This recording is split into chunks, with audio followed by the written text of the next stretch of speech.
Welcome to Hurrdat Sports Live.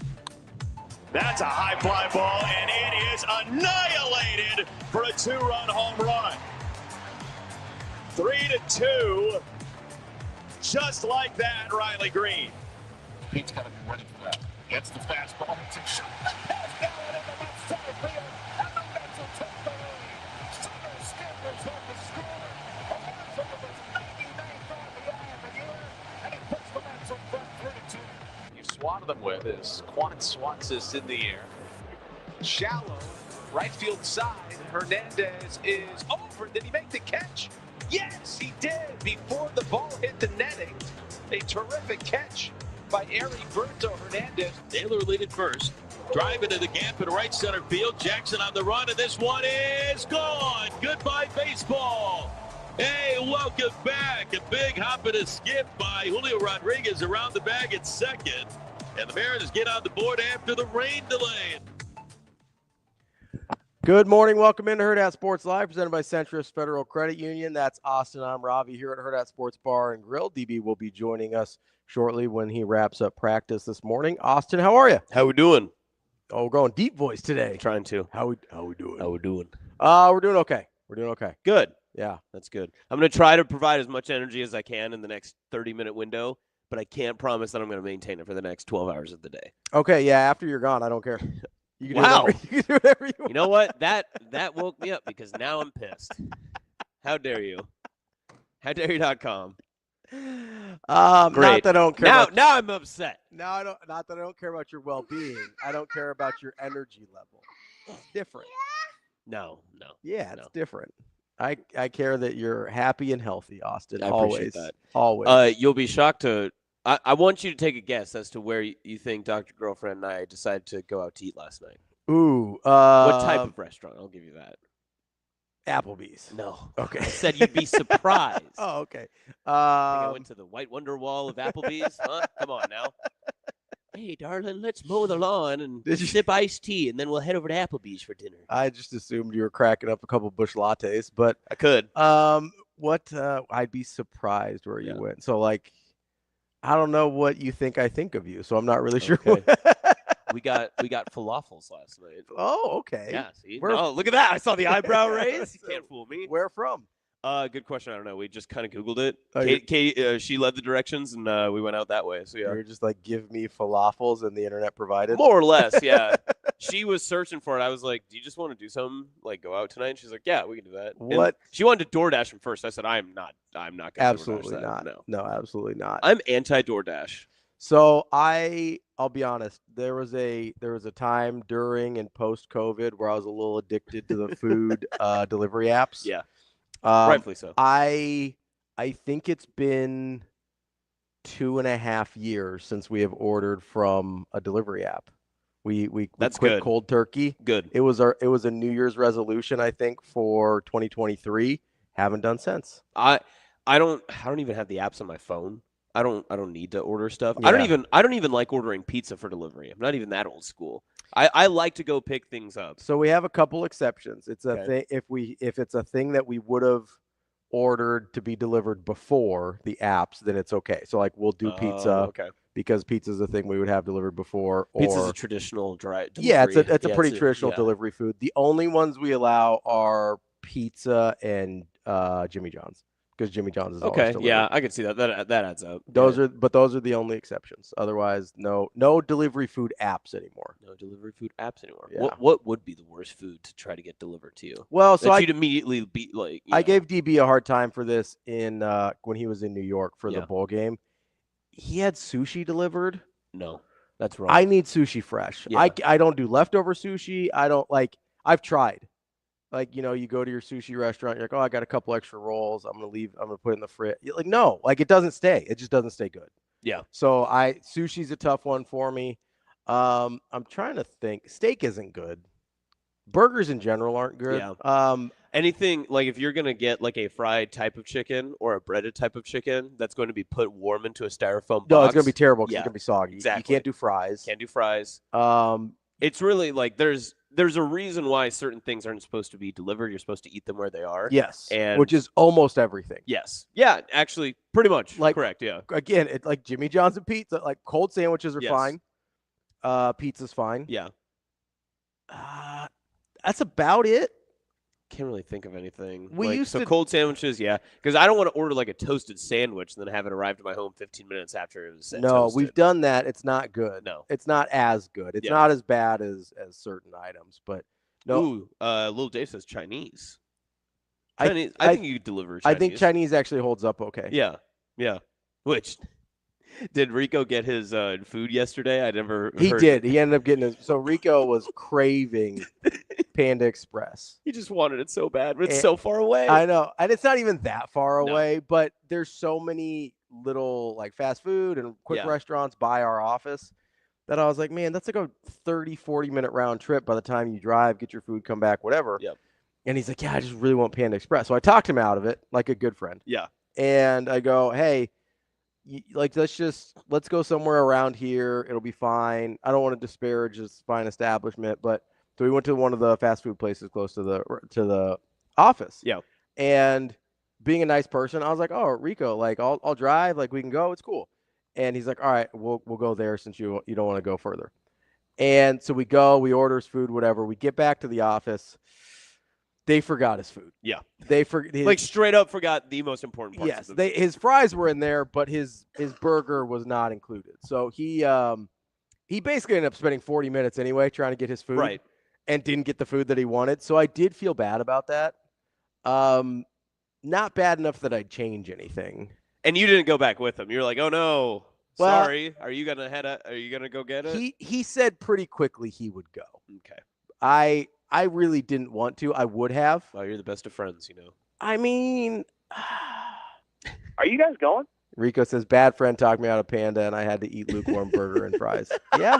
I would never talk a friend out of eating Panda Express. So yes, Terrence, there is Yeah, that's the Panda we're discussing. that is the Panda Express that we're discussing. For reference, it's like 10 minutes. It's like a 10-minute drive from headquarters office of Hurrdat. So there and back, Yeah. is 20 minutes. And then you're going to plus- be standing in line or in a drive-through during the lunch hour. Yes. Well, at least 10 and minutes. it wasn't, I mean, for being fast for Chinese food, it's not fast for fast food. Right. Yeah. Right? Like Yeah, it's a yeah. reasonable pace, but it's not the same. So, yeah, I talked him out of it, and it really didn't go his way. So I do feel bad about that. In fairness, my food wasn't that good either. So I'm like, So you suffered as well. Yeah, so Man, my Rico- heart goes out to you. I'm so sorry. Rico was right. That's my point. Rico was right.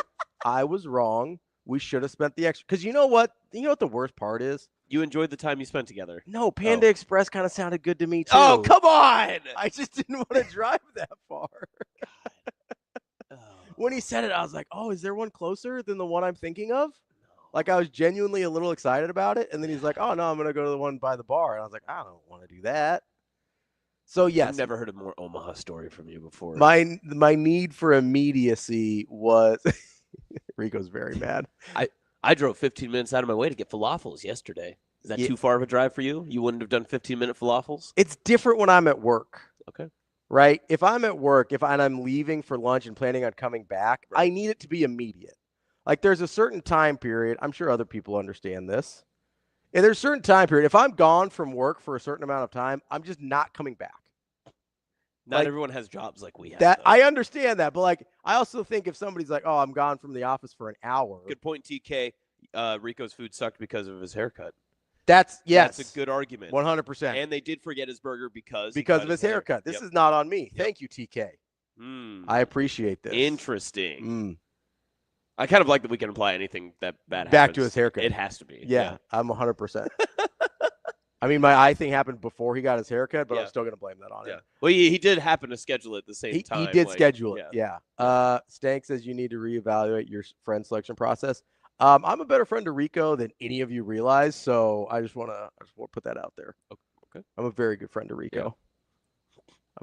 Listen, I'm happy for you guys. I Happy you have advocate. each I other. advocate for Rico. I'm here for Good. him. That's good. I'm very nice to Rico. Well, good. Nicer than he is to me. But you didn't support him in a silent moment, being like, I too would get Panda. I really didn't want to drive that far. I really didn't. Did you want to. apologize to him at least? Yeah. I apologize. I mean, okay, so there's a variable here that I didn't want to bring up, but I will. Oh, no.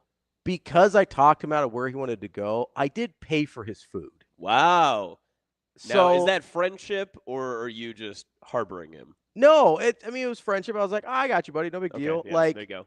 And also, I knew I had talked him out of the place he wanted to go. So, at least since I fell down my stairs last night. Thanks, Rico. Hashtag thanks, Rico. Exactly. So I do feel like after I had paid for the meal, I was like, you can go back and get it by yourself. That is true. Right? Yeah. Okay, fair. Like, I think that's a reasonable exchange. Yeah. Right? The exchange rate adds up, I suppose. Yeah. I mean, friendship for payment. I had put in my time, and, I thought it was okay. Big sports weekend. It feels like. We're like gearing up. We're like a week out from Farmageddon. We're ramping up. We're getting there. It feels alumni match. We're kind of in this for football specifically. I know alumni specifically. I know for volleyball and the alumni match, that's going to be exciting. I'm happy about that. For football specifically, it does feel like we are the closest and furthest away we're going to be. Yes, I agree. Like because we're out of open practices. Yes, we're in the dead period. Right. And now we just get to regurgitate the same things we've been talking about for 5 months. Yep. And we hope and pray that we can just get one day closer to football. Do you want to know? That's all we need. Do you want to know how desperate I was for football yesterday? Preseason?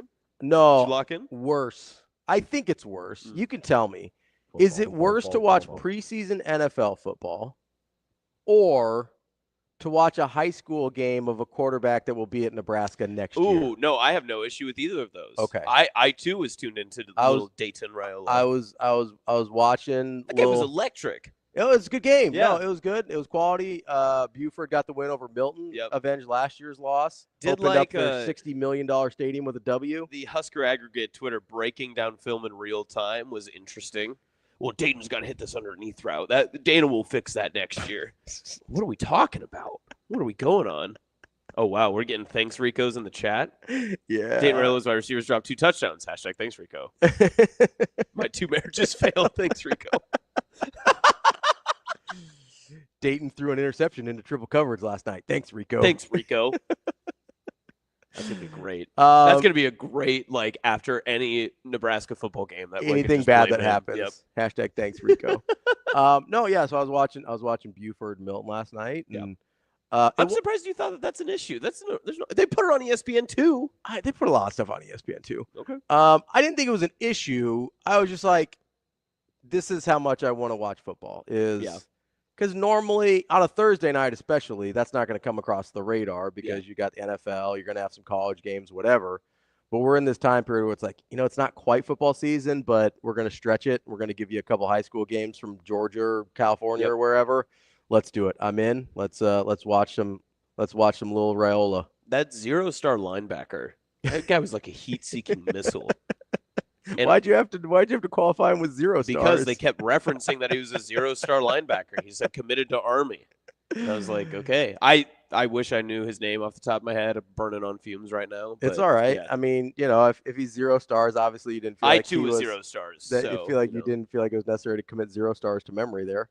That's how I remember him, the 0-star linebacker. That's what they talked about him on in the broadcast. I'm going to see if I can find him. Does 0-star linebacker? Does Army have a 24/7 page? Probably. I bet I can find this faster than you. Probably. I'm very bad at this. I'm very bad at the class of 20. This is going to be 26, right? Oh, nope. This isn't. You're going to beat me, aren't you? Nope, I'm not. I don't think so. All right. We've got a. I don't have a line. That's what I always do, and they never catch me. Nope. Ain't nobody going to catch me. Deion Miller. God dang it.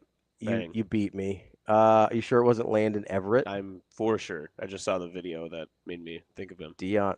Wow, they have a lot of commits in 2026. What, you don't think children enjoy like signing up for the Army? They're all 0 stars, but there's like 40 of them.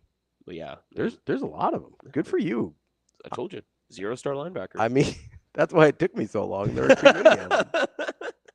I was not expecting there to be. How many commits do we? 50 hard commits. 50. I want to look at Air Force now. You pull up Navy. This is wild. Okay, I don't know if I have never looked at. I'll be honest, I've never seen Nebraska in like a recruiting battle with like Air Force or anything, so I too have not. Air Force has 65 commits. Holy cow. This is unreal. Navy also has 50. Wow. They've got some 3-stars, though. Good for you, Navy.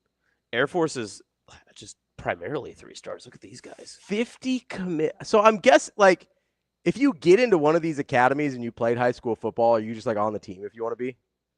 I don't think necessarily, but it's probably somewhere around there. Like getting into these academies is like one of the hardest things to do. Yeah. Like it's harder than getting into an Ivy League. Like you Yeah. have to get letters from senators. It's a whole thing. Like I knew a couple guys from my high school classes that went. Oh, what high school was that? Well, one of them was from Miller North. Oh, okay. I had another friend from Westside that also went. Nice. So shout out to those guys. But You already had Westside in your blood before you even started here. oh yeah, Nice. no, big Westside guy. You know, AJ Minch and Dan Eckelby. Ooh, great question. Good Dave. guys. How do they reach the 105 limit? Great question. I don't know. I don't know. Maybe it doesn't apply to. Well, if they didn't opt into rev share, they don't have to worry about it. Oh, true. Yeah. So I think they're all good. I'm guessing. Something tells me the NIL isn't great for Air Force and Army. Yeah, I'd probably. Although not. it should be. It should be. You also don't. I wonder what Roger Staubach would have made in the NIL era. Good question. You know, that's the last Captain America. Yeah. His NIL now would go crazy. Oh yeah, especially with the Marvel Yeah. universe, Mhm. he'd be cashing. He'd have checks. Chris Evans on his side. I That'd know. be insane. This is the very first time I've ever looked at Service Academy recruitment list. Right. And this is incredible. Like I'm stunned. Okay, speaking of Roger Staubach. I thought there would be like 3. Yeah. Like there's I 60. I literally thought we'd be talking about, hey, I thought I would look up Army's commitment page. There would be 2 guys there. I'd be like, this one's from Georgia. It must be him. And instead I'm scrolling. I'm like, dear Lord, how many guys are coming to play football at Army for Jeff Monken this year? Yep. All of them. Honking for Monken. All of the guys. 50 people of them. Famously high school kids honking for Monken. Just honking. Apparently. Did you see the All-American, like all-time All-American roster voted on by like the AP? I did. Yeah. I did. I had thoughts. Well, let's share. Oh, let's okay. share these thoughts. First of all, Nebraska did get 2 guys on the list. Yep. We got 2. Ndamukong Suh, rightfully so. Yep. And Johnny Rogers as the all-purpose offensive player. Go Big Red. Where do your thoughts start? My first thought is the running mate was Sue. Defensive tackle was one of those that you can't have someone from 1929 on your defensive tackle team because that person would literally weigh 180 pounds, probably. Realistic, I did look it up. He was 6'2", 205. Oh, wow. Yeah. He would be an undersized linebacker today. He'd be undersized everything these days. But that's a good-sized receiver, 6'2", 205. In that same sense, I understand that they're looking at it. So the parameters were that you had to be at least one-time first-team All-American to make the list. Yep. They did not consider your NFL career or other things. It was primarily just your collegiate career. That's how Tebow made it. None of the writers or voters who are part of this process could have possibly seen Bronco Nagurski. Yeah, and there's not like film really, right? And you're like realistically, you're going to put someone like Ndamukong Suh next to Bronco Nagurski. That I just can't wrap my brain around. And I understand he has an award named after him. But if we're going to go down that list, go back to the center position. I would say, why is Dave Remington not on the list? So there is a Bednarik award, right? And I understand, but there's also a Remington award. So this was my big gripe with center. Yeah, was Chuck Bednarik at Penn from 1947 to 1948. Another good argument. Probably not better than Dave Remington. No, probably not. I'm going to go out on a limb. He must have been his conference player of the year, right? Also, as a center. Yeah. Also, like Remington is considered by like everyone the best center of all time. Yep. Like the best collegiate center ever. Just full stop. That's literally why they named the award after him. So I had a problem with center. Nebraska should have had minimum 3 guys. It should have been Johnny Rogers, totally understandable. Ndamukong Suh, totally understandable. At least Remington should have been there. And I actually have no qualms after that. I really I with don't. the entire list or just Nebraska guys? No, Nebraska guys. Okay, I have one very large qualm. I also do. I'm curious to see. Do you want to say it at the same time? All right, yeah. 3. Wait, 2, hold on. Are we saying position or player? Player. Okay. Just say last name. Okay, last name. Okay. After I get to 1. Okay. Ready? Yep. 3, 2, 1. Tebow. Yep. Yeah. Yeah, bang. Yeah, no, that's. Who did you want? I mean, just pick a guy. Cam Newton. So I'm picking Cam Newton. The single greatest season in college football history from a quarterback. I was thinking Newton or Burrow. Yeah, those are the first two that I thought of. Burrow as well. 2019 is just like that dude's otherworldly. I mean, like, so here's the other thing that it wasn't totally clear by their criteria. Now, there is a year next to them. That's their All-American year or multiple All-American years. It wasn't clear if they were taking whole career or just a season. Correct, because then Barry Sanders being one of the running backs with Herschel Walker makes a complete difference. Because Barry Sanders had maybe the best running back season in college football history. I wouldn't even say maybe. I think it just is. But he only had the one season. Yeah, he was a backup the other 3 years with Thurman Thomas, right? So I'm sitting here and I go, okay, if we're talking about – and Randy Moss literally only has one season. He only has one season of stats in college football. It's 97 at Marshall, one of the best wide receiver seasons of all time. Yep. It's like 1,600 yards and 25 touchdowns at Marshall. Yep. He finished, I think, top 6 in the Heisman voting, again, at Marshall when they're still an FCS program. Unbelievable, right? So I'm led to believe this is a one-year sample size. Yeah. Based on those two guys alone, which tells me probably needs to be probably needs to be Cam Newton or Joe Burrow. I would also even take, I'll be honest, I would take Johnny Manziel. I also thought that too. Over Tebow. And is it recency bias, or am I just not thinking of another quarterback that could be on that list like past that? I just think like the quarterback play is just so much better now in the past 25 years. So if you're going to go career, there is an argument for Tommy Frazier. Yeah. I get the stats aren't going to be there, but if you're just looking at, hey, this guy, what he meant to his team, what he was asked to do, and how he executed it, hard to argue anybody's ever done that at a higher level than Tommy Frazier. Yeah. Right? So, like, that's an argument worth having. You've got, I'm trying to think, in terms of. Little Dave says Tommy and Remington didn't make the list. Thanks, Rico. Yeah. Thanks, Rico. Certainly Remington. Like, that's ridiculous. Okay, so you did bring up the receivers. Yeah. I have a question for you. Okay. Are you good with both? Because it was Larry Fitzgerald and Randy Moss. Are you good with both? I think so. Okay, because I had one that I would rather have than Larry Fitzgerald. Who? Michael Crabtree. Ooh, I'm gonna have to look up the numbers here because Fitzgerald's numbers for playing with Rod Rutherford as his quarterback. Fair, good point. Were ridiculous. It's probably where I was at the time as like growing into my college football fandom that watching Crabtree was otherworldly. Oh, it was electric. I mean, I remember, I've told this story. I remember where I was when he had the catch against Texas to beat. I think you and I talk more Texas Tech than probably any other Nebraska-based sports talk show. 100%. Yeah. So, Crabtree's 2002 year or 2007 year is stupid. Yeah. Now, he does have the Texas Tech bump because of the offense. Right. Yeah. Right. They're going to throw the ball 80% of the time. Yes. So he had 134 receptions, 1,962 yards of offense. Yep. And 22 touchdowns. And he was a 2-time first-team All-American. 2-time. And a top 5 Heisman vote getter as a sophomore before he moved on. I wouldn't have a problem with Crabtree. I love Michael Crabtree. I do too. I was a big Michael Crabtree guy. I did think if you wanted – now I looked up his numbers, and so this is a bias on my part because they're not in the same neighborhood. I did think about a Peter Warwick as either an all-purpose because he was a great punt and kick returner, and he did a lot of rushing and they did a lot of trick plays and wildcat stuff with him as well, or as a receiver. His receiver numbers probably don't stack up after I looked him up, but that was a guy that legitimately is one of the best college football players I've ever seen. Mm-hmm. But speaking of that, I'm not sure how Reggie Bush doesn't get on here somewhere. Yeah. Yes, I'm with you there. Reggie Bush is one of the best college football players I've ever seen. Yep. I get that I am not going back to the Bronco Nagurski days because all we really have is the grainy footage that sounds like the Mets broadcast was on it. Yes. Or like Nagurski here. See, he's the fastest man alive at 205 pounds. You also could make an argument, and I don't want to dive into this pool completely, but like you could make an argument both running back spots could have been USC running backs. Sure. I mean, yeah, between Marcus Allen, O.J. Simpson, Reggie Bush, whoever, like, yes, you could absolutely make a case that both running back spots could have been USC guys. I have a hard time not having Reggie Bush anywhere on this list. I agree. I can't disagree with what you're saying. Like if they had like the athlete position, probably put Reggie in there. I mean, that's the all-purpose position that Johnny Rogers got. So I certainly don't want to take it away from Johnny.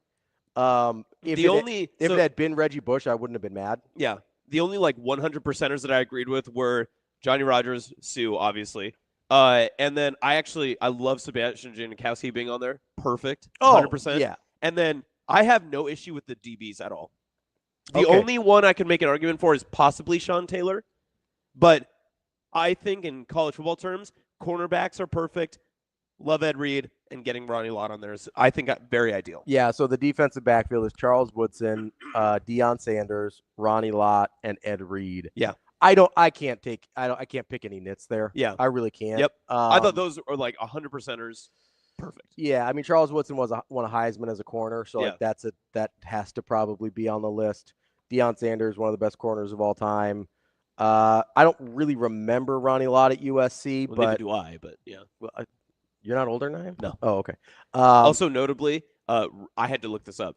The Ray Guy Punter Award, named after Ray Guy. Yeah. He wasn't a first-team All-American, so that's why Tory Taylor is. Also, I bet Tory Taylor's better. Because I almost had an aneurysm looking at this list and seeing freaking Bronco Nagurski from 1929 on this list and no Ray Guy. And I was like, how are we going to just give away awards for some and not others? But then they should, after this list, they need to rename it to the Tory Taylor Award. So David says Spielman over Ray Lewis. Thanks, Rico.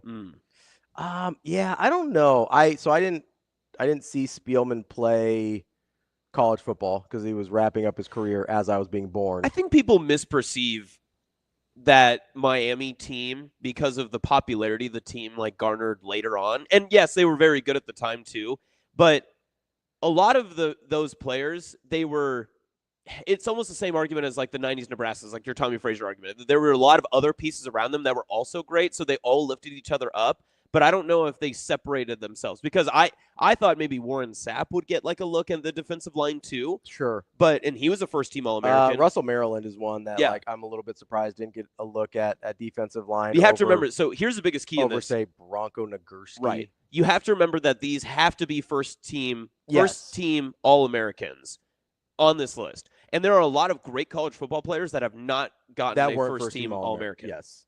And that's a totally fair point as well. I really struggled. I struggled a little bit with the Miami things because, and it wasn't even so much with the other good players raising them up because I don't really want to hold that against them. My issue was trying to remember what I remembered from their high school or from their college days versus their pro days, right? Yeah. I know Ed Reed was an incredible pro. I remember him being really good at Miami, but I'm having a hard time distinguishing college Ray Lewis from NFL Ray Lewis. Yeah. I'm having a hard time distinguishing. Sean Taylor's a good example. College Sean Taylor versus what little in the NFL we saw of Sean Taylor, right? Right. So I think that's part of the issue I'm having with the Miami guys more than anything is I don't really remember what they were in college versus what they became in the NFL. And if you're not counting NFL stuff, which they weren't, that does make it a little challenging for me. Yeah. Captain I also says, could have done Ricky Williams at running back. I was just thinking about that. Yeah, I'd be fine with Ricky Williams at running back. I probably prefer Reggie Bush. Yeah, I'm not going to disagree. If I'm being honest. Here's Captain going Archie Griffin. That's Archie Griffin being the two-time Heisman winner. I think a lot of people forget that I think it was his second Heisman that he won was not super split and not that. I think it was the closest Heisman ever. Yes. And also the stats weren't that good. No. It was worse than his first year, which would never happen now. In order to win back-to-back Heismans now, you would have to so outperform your previous Heisman season that it'd be crazy. I mean, do you want to guess how many rushing touchdowns Archie Griffin had in his second Heisman season? How many rushing yards? How rushing touchdowns? Oh, touchdowns? You can do yards too if you want. Do you go for 1,210? You're close on the 1,200. You are not close on the 10. Is he in double digits at least? He is not. That's not good. He's at 1,357. Okay. Which is fine. Yeah, pretty good. Pretty good yards. It's by far, it's after he became what appears to be the full-time starter. It's by far his worst year. Yeah. He had 4 touchdowns. Can't win Heisman with 4 touchdowns. 4 touchdowns. Yeah, that's crazy. What are we doing? That's crazy. Dante Dowdell had 3 in one game last year. Come on, Archie. Didn't Dowdell have 13 last year? Should he have been on the Heisman list? So I follow some of these weird video game TikTok accounts that they try and do these challenges in the sports video games. Yeah. And one guy was trying to win the Heisman while scoring as many touchdowns as possible, but ending the season with negative yardage. So he used Jeremiah Love from Notre Dame, and he would get down to about the 1 yard line every time. Then he'd run out of bounds, and they'd have a 1 yard touchdown run with Jeremiah Love. He was playing on freshman mode, so it was reasonably easy. Yeah. But then, like, once or twice a game, he'd run backwards for 10 yards to make sure he ended up negative for the day to offset all the 1 yard gains. Yeah. And so he ended up the season with like negative 11 yards rushing or something and like 129 touchdowns. And he did in fact win the Heisman. So he's the bizarro Archie Griffin. Good for him. I mean, I appreciate watching those. There's one where I like to watch where he tries to take the slowest players in Major League Baseball and hit inside the park home runs with them in like a simulated game situation. Those are pretty fun. There's he had to do it with the big dumpa, Cal Raleigh. That was a good one. Dumpa. And he sees how many attempts it takes him. It's good. My TikTok algorithm's a little strange. Yeah, don't look at my Instagram reels. You won't like that. That's a dangerous place. Dave and I be sending some stuff that I'm like, oh no, it's dangerous. It's just weird. Maybe once a week or once every 2 weeks, Dr. Girlfriend will just like take my phone. She'll be like, I just want to look through your algorithm, and she gets at least 3 swipes in and hands it back. She's like, I don't know what you're watching. You're like, how did you curate this? I don't want to live in this world. Yeah, it's mostly a bunch of it's just a bunch of people doing like fit checks and stuff. They're just doing their thing, That's how my Instagram was when I was like powerlifting and stuff. It was just all lifters and stuff. These aren't lifters. Oh, okay. Like outfit checks. Yeah, outfit checks. I thought you said fit check. I was thinking fitness influencers. Sorry. Yeah. Were there any other issues you had on the list? Rico, I'm gonna put this back up really quick. I don't want to see this.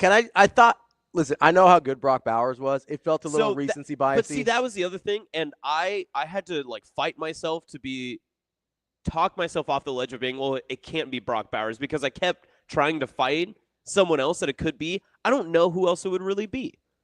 I can't think of another tight end off the top of my head that would be there. The first ones I thought of were one of the Miami tight ends.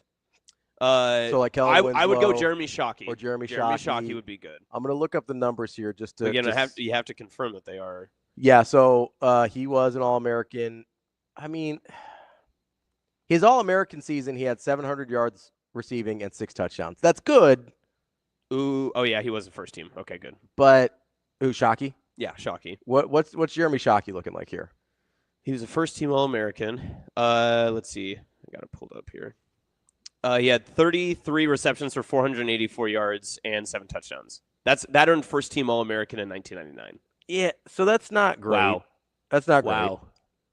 It's tough. Wow. It's tough out here. So maybe it is Brock Bowers. Yeah. I mean, it might be, to be fair. Well, it's so hard, too, because tight ends in the NFL, you have to – because Rob Gronkowski was not a tight end that was fantastic in college, right? Yeah. And you look at, other significant tight ends. Greg Olsen would be another one that I would consider, but I don't know if he was a first-team All-American off the top of my head. So Keith Jackson was a 2-time first-team All-American at Oklahoma. I saw a lot of argument for Keith Jackson.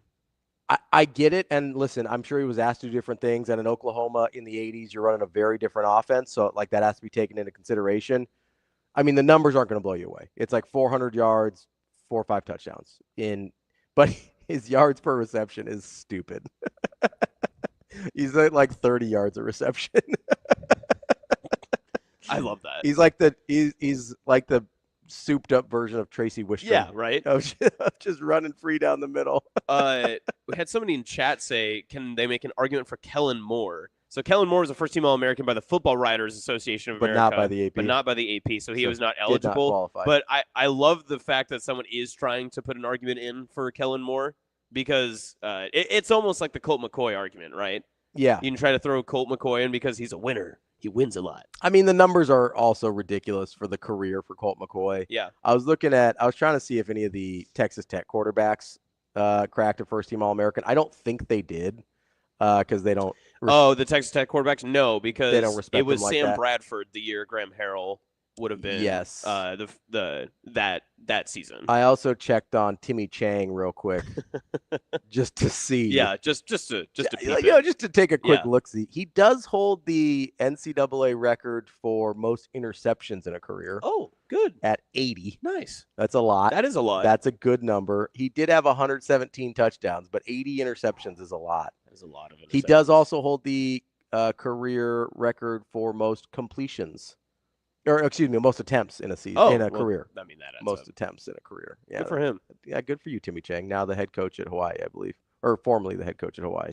I don't really have too much other issue with this list. The defensive ends, I kept trying to rattle my brain because, I mean, Hugh Green, Randy White, that we've just had so many dominant defensive ends. But again, it's hard to get the NFL thing out because it is like J.J. Watt, T.J. Watt, those guys, not first-team All-Americans. Oh, really? Okay. I was trying to think. I went to like an Elvis Dumervil. And that's what I was saying. So, and the name I couldn't get out of my head was DeMarcus Ware. But there's no way at Troy that he earned a first-team All-American, right? He might have. Elvis Dumervil was a first-team All-American, the Nagurski winner, finished 10th in the Heisman.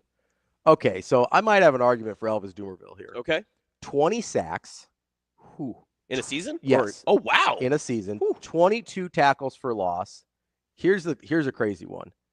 10 forced fumbles. Yeah. 10 forced fumbles in a season. It's pretty good. That is one a game, basically. Yes. Yeah. I mean, you're game-changing every time. Yeah. I mean, I am going to make – and then who was Dwight Freeney was the other one I was thinking about. Yeah. While you're thinking on that, Chris brings up other running backs, the Alabama running backs, Derrick Henry. Just pick one? Yeah. I mean, you could probably pick – so Trent Richardson was, Derrick Henry would have been, Mark Ingram all would have been. So one of those three. Any of those stick out to you? I'd have to look up the numbers. I would still probably Derrick Henry. I would end that argument just by saying I'd still take Reggie Bush. Yes, I would still take Reggie Bush over that. Probably Derrick Henry out of the group. Yeah, but yeah, I would probably take Reggie Bush. Apparently, we don't have Dwight Freeney stats. Did he go to FCS school? No, he went to Syracuse. Oh, he was he was a one-time All-American. He was the Big East Defensive Player of the Year in 2001. He was 9th in the Heisman voting in 2001, which as a defensive lineman, that seems important. So I'm just looking up the all-time sack leaders in college football history. Jalen Ferguson, Javon Rollin-Jones. These are Louisiana Tech, Arkansas State famous. Yeah, famously. Wow. Will Anderson Jr. You can make an argument. I could give you Will Anderson Jr. from Alabama. Yeah, it's probably a recency bias thing for me. Yeah. I don't know that I want to go there. Oh, Vic Beasley. Oh, I remember Vic Beasley. Vic yeah. Beaslly. See, this is the tough part, though, is I'm reading through this list, and I'm not for sure that all these people were first-team All-Americans. You can assume that they were. So, here is the other. This was a good argument. Aaron Donald is the other defensive tackle. Defensive tackle, yeah. Sorry, I just get emotional thinking about AD. My bad. You know, we're gonna look up Aaron Donald's college stats real quick. Oh, they're nuts. You're gonna love them. They are absolutely bonkers. I do remember him being just a menace, and people being like, "Oh, but he's too small." Okay, so the tackles for loss are bonkers. Yeah, right. So his living in a backfield. His All-American season. Okay, so I just want this. Let's use these Aaron Donald stats to put Elvis Dumervil's in perspective. Okay, yeah, here. please. Okay, so 11 sacks, good, especially the defensive tackle spot, but interior, but about half of Dumervil. Yep. 29 tackles for loss. That's 7 more than Dumervil. Still very good. 4 for forced fumbles. Not quite won a game. Not 10. Yeah. 10. But still very good. And again, it's not fumble recoveries, which are basically like luck of the draw. These are forced fumble. Forced fumble. You forced a turnover. Yes. He did have several passes defended, which is impressive for a defensive tackle. Tyler says Archie Wilson and the banana ball. Let's put him on the special teams list. Let's do it. Get rid of Torrey Taylor. We don't even need him anymore. Yeah. There's a new Australian in town, Torrey. Lawrence Taylor is a good one. I'd have to look up his college stats. It's really hard to find college defensive stats for guys pre 2003. Right. Well, and they didn't keep sacks as a stat until the 80s, didn't they? Yeah, early mid 80s, somewhere in there. So I don't even know if we're going to have Lawrence Taylor college stats here. But Rico does not want us to add another Pitt player. They do. Pitt might have the most on here. Ohio State has a couple too. Ohio State's got 3. Ohio State's got 3. That's the most. They're tied with somebody else for 3, which is part of the reason I wanted Nebraska to get to 3, if I'm being honest with you. Were you surprised no argument for a USC quarterback? No Carson Palmer, Matt Leinart? Not really. I mean, there's just better guys. Yeah. Of all the ones we named, I think you have an easy argument for Burrow or Newton or even Manziel. Yep. Manziel going for the 1,000 yards rushing as well. His numbers stack up really favorably to Cam Newton's. Yeah, right. Burrow just has the best passing season out of even out of an air raid offense, but out of a non-air raid offense of all time. Yep. It's not even close. Yeah. So that was one where I just go, like the Tebow thing. And listen, I'm not even a Tebow hater. DB helped me realize that his numbers aren't nearly as good in college as we tend to remember. Yep. You remember everything else around Tim Tebow. And you assume the numbers. Yes. Like they're good. Yep. But they're not crazy. Yeah. Right? Well, I think Burrow, that last game against Cincinnati, he blew the doors off. He threw for like 500 yards. Yeah, exactly. Yes, so we seem to remember a different version of him. I remember him being a better runner, honestly. Yeah. That was the big thing for me. He only averages like 4 yards a carry. Like 3.8 or something like for that. For his career. And I go, yeah. Like that. That's the part that, because I knew the passing numbers were okay, even though it didn't look great. Yeah. I just remember him being a much better runner than he was. He was honestly basically a high use fullback. Yep. I could make a better argument, I think, for Vince Young than I could for Tim Tebow for that first team, for that quarterback spot. I wouldn't argue with you. I wouldn't argue with you on that. I think that's the one that it's almost like when the list came out and you see like the ESPN article and the first name is Tim Tebow, like they put it in the headline of the article that it's Tim Tebow and then Deion Sanders and the rest of the list. That's where I immediately had issue because I was like, oh, okay, so you're just making this to get people to look at this then. Yeah. You just wanted people to click on Tim Tebow. Yeah, so the passing numbers for Vince Young aren't crazy. They're good, but he does have 1,000 rushing yards and 12 touchdowns on top of it. So that's kind of he seems like an earlier version of your Cam Newton, Johnny Manziel prototypes, and I don't totally know what to do with that with the numbers in context. So I'm not going to push back on Vince Young, though. If somebody wants to, I'd certainly put Vince Young over Tim Tebow. Yeah. 100%. Like, I don't have a problem with that. I do think you're still probably looking, in my opinion, at either a Burrow or a Manziel or a Newton as better options than Vince Young. But everybody's better. Not everybody. All of those guys are better options. Everybody's a better quarterback than Tim Tebow. I mean, I want Braylon Warren out there. Give me Bo Davis as my all-time. Oh, he wasn't an All-American. Shoot. Come on. Wasn't trying to throw a Bo Davis stray out there. Sorry, Bo. Sorry, Bo. I hope he's having a nice life. I really do. Yeah. It didn't start off great here. It didn't. It was a rough. Fair. It was a rough go. It's good point. Maybe the worst 3 series I've ever seen of a college football quarterback ever. Like, I just felt bad for him at a certain point. Like, you ever do that where you're? I mean, where you start to feel bad for somebody out there. Yeah, like DB and I were talking about this during the Super Regionals. I think it was one of the Oregon pitchers just couldn't throw strikes, and I was like, oh God, please throw a strike. Yep. Please either go get him or please throw a strike. This is getting uncomfortable. I'm not enjoying this anymore. Even if I'm rooting against that team, I'm like, I need this to stop. This is not great for me. If you want a really good feel good on that, the Netflix has it's like a 15-20 minute documentary on the Phillies. Who's the Phillies guy that they did the standing ovation for? It wasn't one of the Seegers. No, it was one of their new guys. From 2 years ago. They did it. Jeez, what was it? I saw like a social media video on this, and he was a big signee. Trey Turner. Yeah, he was this big signee. I actually love that. It's such a good documentary. It is, and it's brief, it's quick, it's perfect. Yeah, it's like a little sitcom episode basically lengthwise, but it was that did hit me right in the feels. Yeah, that was a good one where he's struggling, and then they seemingly lifted him out of his season-long slump by just cheering for him, just standing up. Yeah, let's do something different. They just decided, hey, we're not going to boo this guy who we paid $200 million to. We're just going to cheer and see what happens. And he turned his season around. Yep. It was incredible. That was, sometimes sports are nice. Sometimes sports are nice. They're good. Sometimes they're Except good. when they put Tim Tebow as their all-time quarterback. Yeah. I will say, it's true.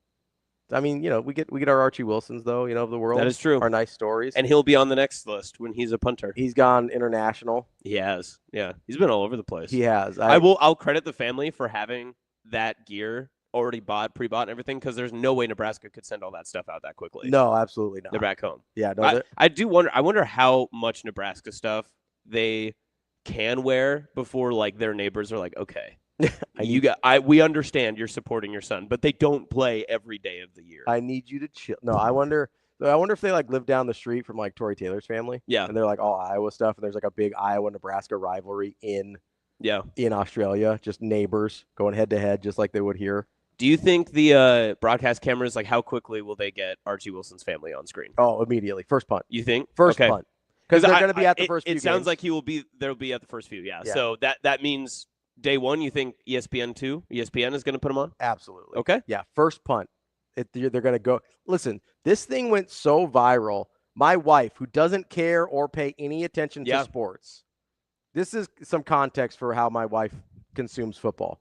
There was the Taylor Swift interview on New Heights with the Kelseys a couple days ago, and Taylor Swift revealed that she didn't realize that all the players weren't on the field at the same time.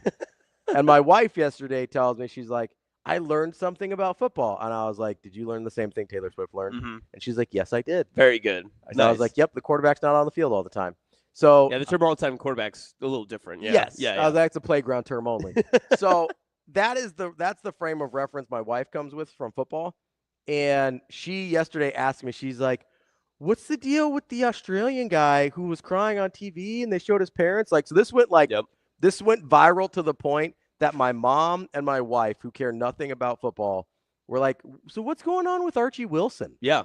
I was like, that's when you know it's gone mainstream, is when those two start asking me about things. That's when I knew the Caitlin Clark thing was an issue, because my mom was like, what's going on with the Caitlin Clark thing, Ravi? And I go,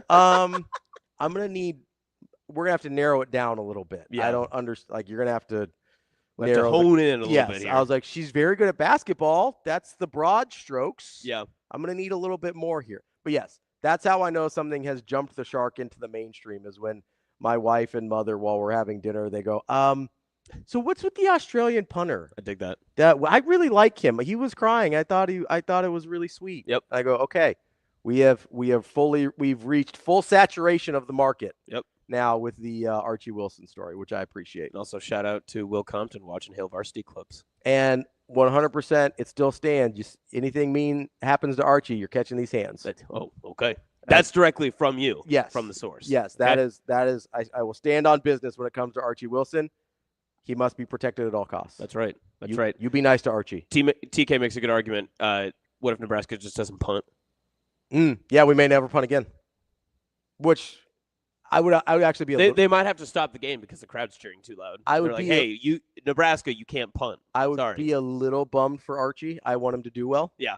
But I won't be that bummed because Nebraska never punting again. Well, how about in a perfect scenario, Nebraska's defense first drive gets a safety, then we send Archie out for a safety punt.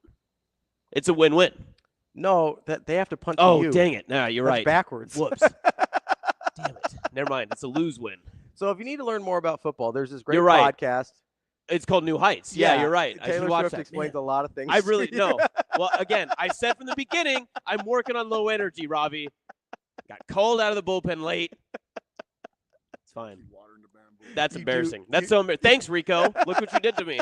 Made me look like a non-ball knower. Archie Wilson cried. Thanks, Rico. Yeah. If Archie doesn't punt, he hasn't played and technically still has eligibility.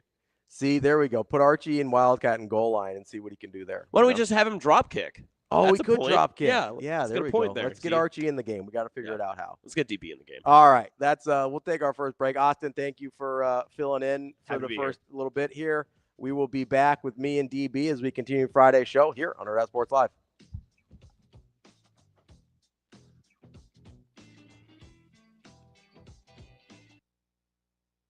Well, the fact we're not playing each other, we're going to be on the same side of the net will be different. And then, I think we'll look at some potential lineups and be able to make changes within those lineups that we would potentially make the following weekend. So I think you just learn a lot more. It's like an exhibition against another team that a lot of programs do this time of year. So this is our version of that. It just happens to be against alumni, which makes it more fun for the fans. I know you talked about it a little bit, but where did this idea come from?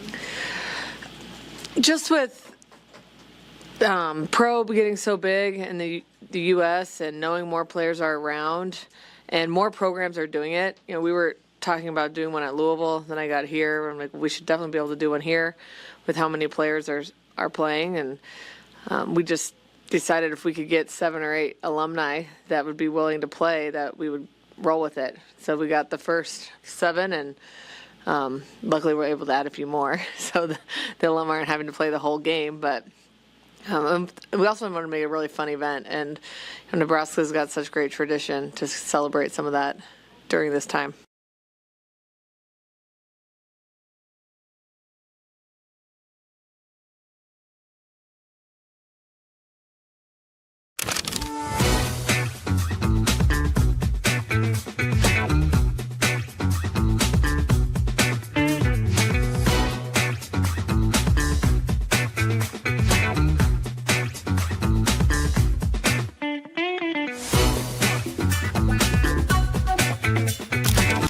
Definitely really excited. We haven't really done anything like this specific format where it's alumni versus the Huskers, and it's really exciting. And I know it's a good chance for me to see a lot of my former teammates, former alums that you might stay connected with, but you don't get to see them all that often. So it's fun to get to see them. But just the playing is going to be really exciting. It's a really good roster, and I know I'm definitely nervous, but because we haven't practiced together or anything like that, we're going to do like a 30-minute little practice right before we play and see how that goes. But I don't feel that nervous, but I know when I walk out into Devaney, it'll feel like I'm an athlete again, and that's a little bit nerve-wracking, but mostly excited.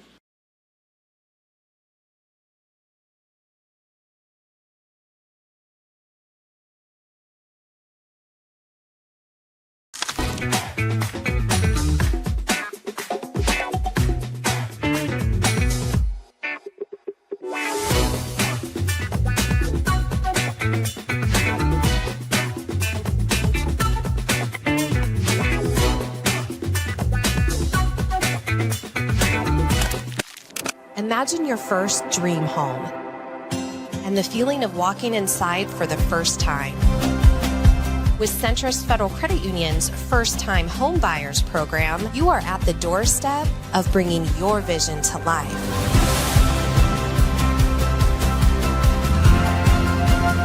Welcome home. From your neighborhood mortgage experts, Centrist Federal Credit Union. We are where you are.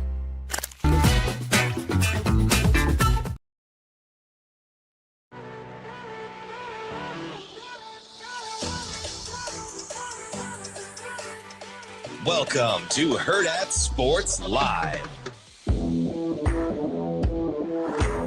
Welcome back, Hurrdat Sports Live, presented by Centrist Federal Credit Union. That's DBM Ravi, Lulla here at Hurrdat Sports Bar and Grill, reminding you if you're looking for a home, whether it's first home, dream home, second home, summer home, whatever it is, Centrist has you covered. Get to centristfcu.org to start an application, get pre-approved, get locked in to a great rate, and talk to their experts about getting you into a home. centristfcu.org, federally insured by NCUA, equal housing lender. DB, what's up? How we doing, man? I'm doing good. How are you?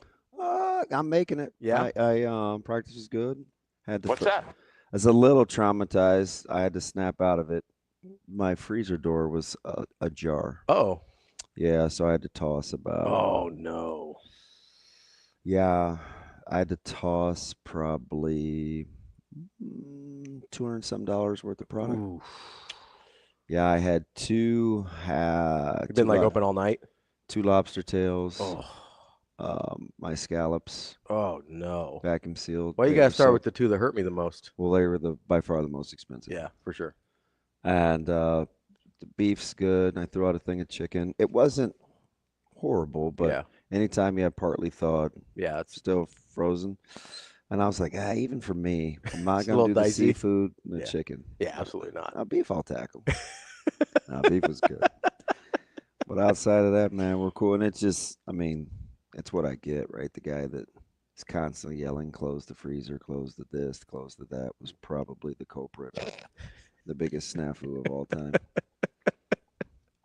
That's a tough way to start the day. That's how we do it, man. That's a tough way to start the day. Got a little high school football in last night. Got NFL today. I don't have to worry about watching Rodgers this week, and so just another week. Well, as soon as the Dodgers get off the schneid. Yeah. Yeah. Outside of that. How so at this point you're what? A day fewer than 2 weeks away from game day. Yeah. Like what's your mindset with at practice? I assume we're past install. We're somewhere between install and game prep. Yeah, game prep won't start until next week. Yep. Although we have started some things that we'll use. Sure. You know, especially defensively. Special teams is getting, I mean, the second practice of the day is, as you saw, ours Hurrdat saw, it's almost all special teams. Yeah. So we just got to make sure it's like all other football, right? In the opener, you want to tackle, and you want to win special teams. Yeah. Just execute those things. I mean, those are like you can kind of live with everything else. Yep. Like 100%. Yeah. I mean, you're not actively seeking blown assignments and stuff, but if you can snap, hold, kick, punt, tackle, you don't give yourself a chance. Take your chances. Yeah. And we're playing a team where they're probably going to do all those things well. We got a lot of weapons. Yeah. And they run the ball well too. I mean, they've arguably one of the best kept secrets at running back. And I mean, he's really good. And and you're a big Max Clark guy. Yeah. They're going to move him all over. And, we saw some of their weapons on the outside during 7-on-7 that they won too. So obviously, Darian's a real good player on both sides of the ball. Yeah, he's kind of okay. He's fine. He's doing all right. I think he's an all right player. It'll be an interesting race for tops in the state. What the consensus is, because I think it'll be a little bit different than the recruiting rankings. Sure. At least in my opinion. Top player in the state or top team? Top player. Yeah. Yeah, that'll be interesting to see. There are a lot of good candidates. It's a good thing we do our own football awards so we can decide. Yeah, this one might not be dictated by stars, in my opinion. I mean, I hope not. It shouldn't be. Right? I mean, this is about high school performance. And this may be one of the rare times, and I don't know how rare it is or isn't, but if you've always thought that, like, sometimes the best in the state is different from college projection. Yeah. It may not be this time. Yeah, we'll see. It'll be interesting. May not be. I mean, obviously, you're going to have, and we'll get to Tim Verghese here in just a second, but, you're going to have, like, Jet Tamal is going to probably put up really good numbers, and obviously he's a really good college prospect too, right? So you're going to have guys that do that. Yeah. I imagine Braylon's going to be in the same category. Like, Braylon's going to put up good numbers. He's a good college prospect. So you're going to have some guys that are both, right? But you're going to have a handful of guys, I mean, like the Max Clarks of the world that don't get the same level of recruiting buzz and things like that, who's going to be a really, really good player. I'm not saying he's going to be the best player in the state, but I mean, you have that in the spectrum. There's lots of those guys. Yeah. Eli Johnson. There's Eli's a really good player. I like Eli a lot. Warren. There's yeah, I mean, me, Quentin's one of my favorite. There's a lot. There's a lot of really good high school football players. I think Darian Jones is going to be a prime candidate, right? Yeah. But his recruiting wasn't what everybody wanted it to be, unless you're that family.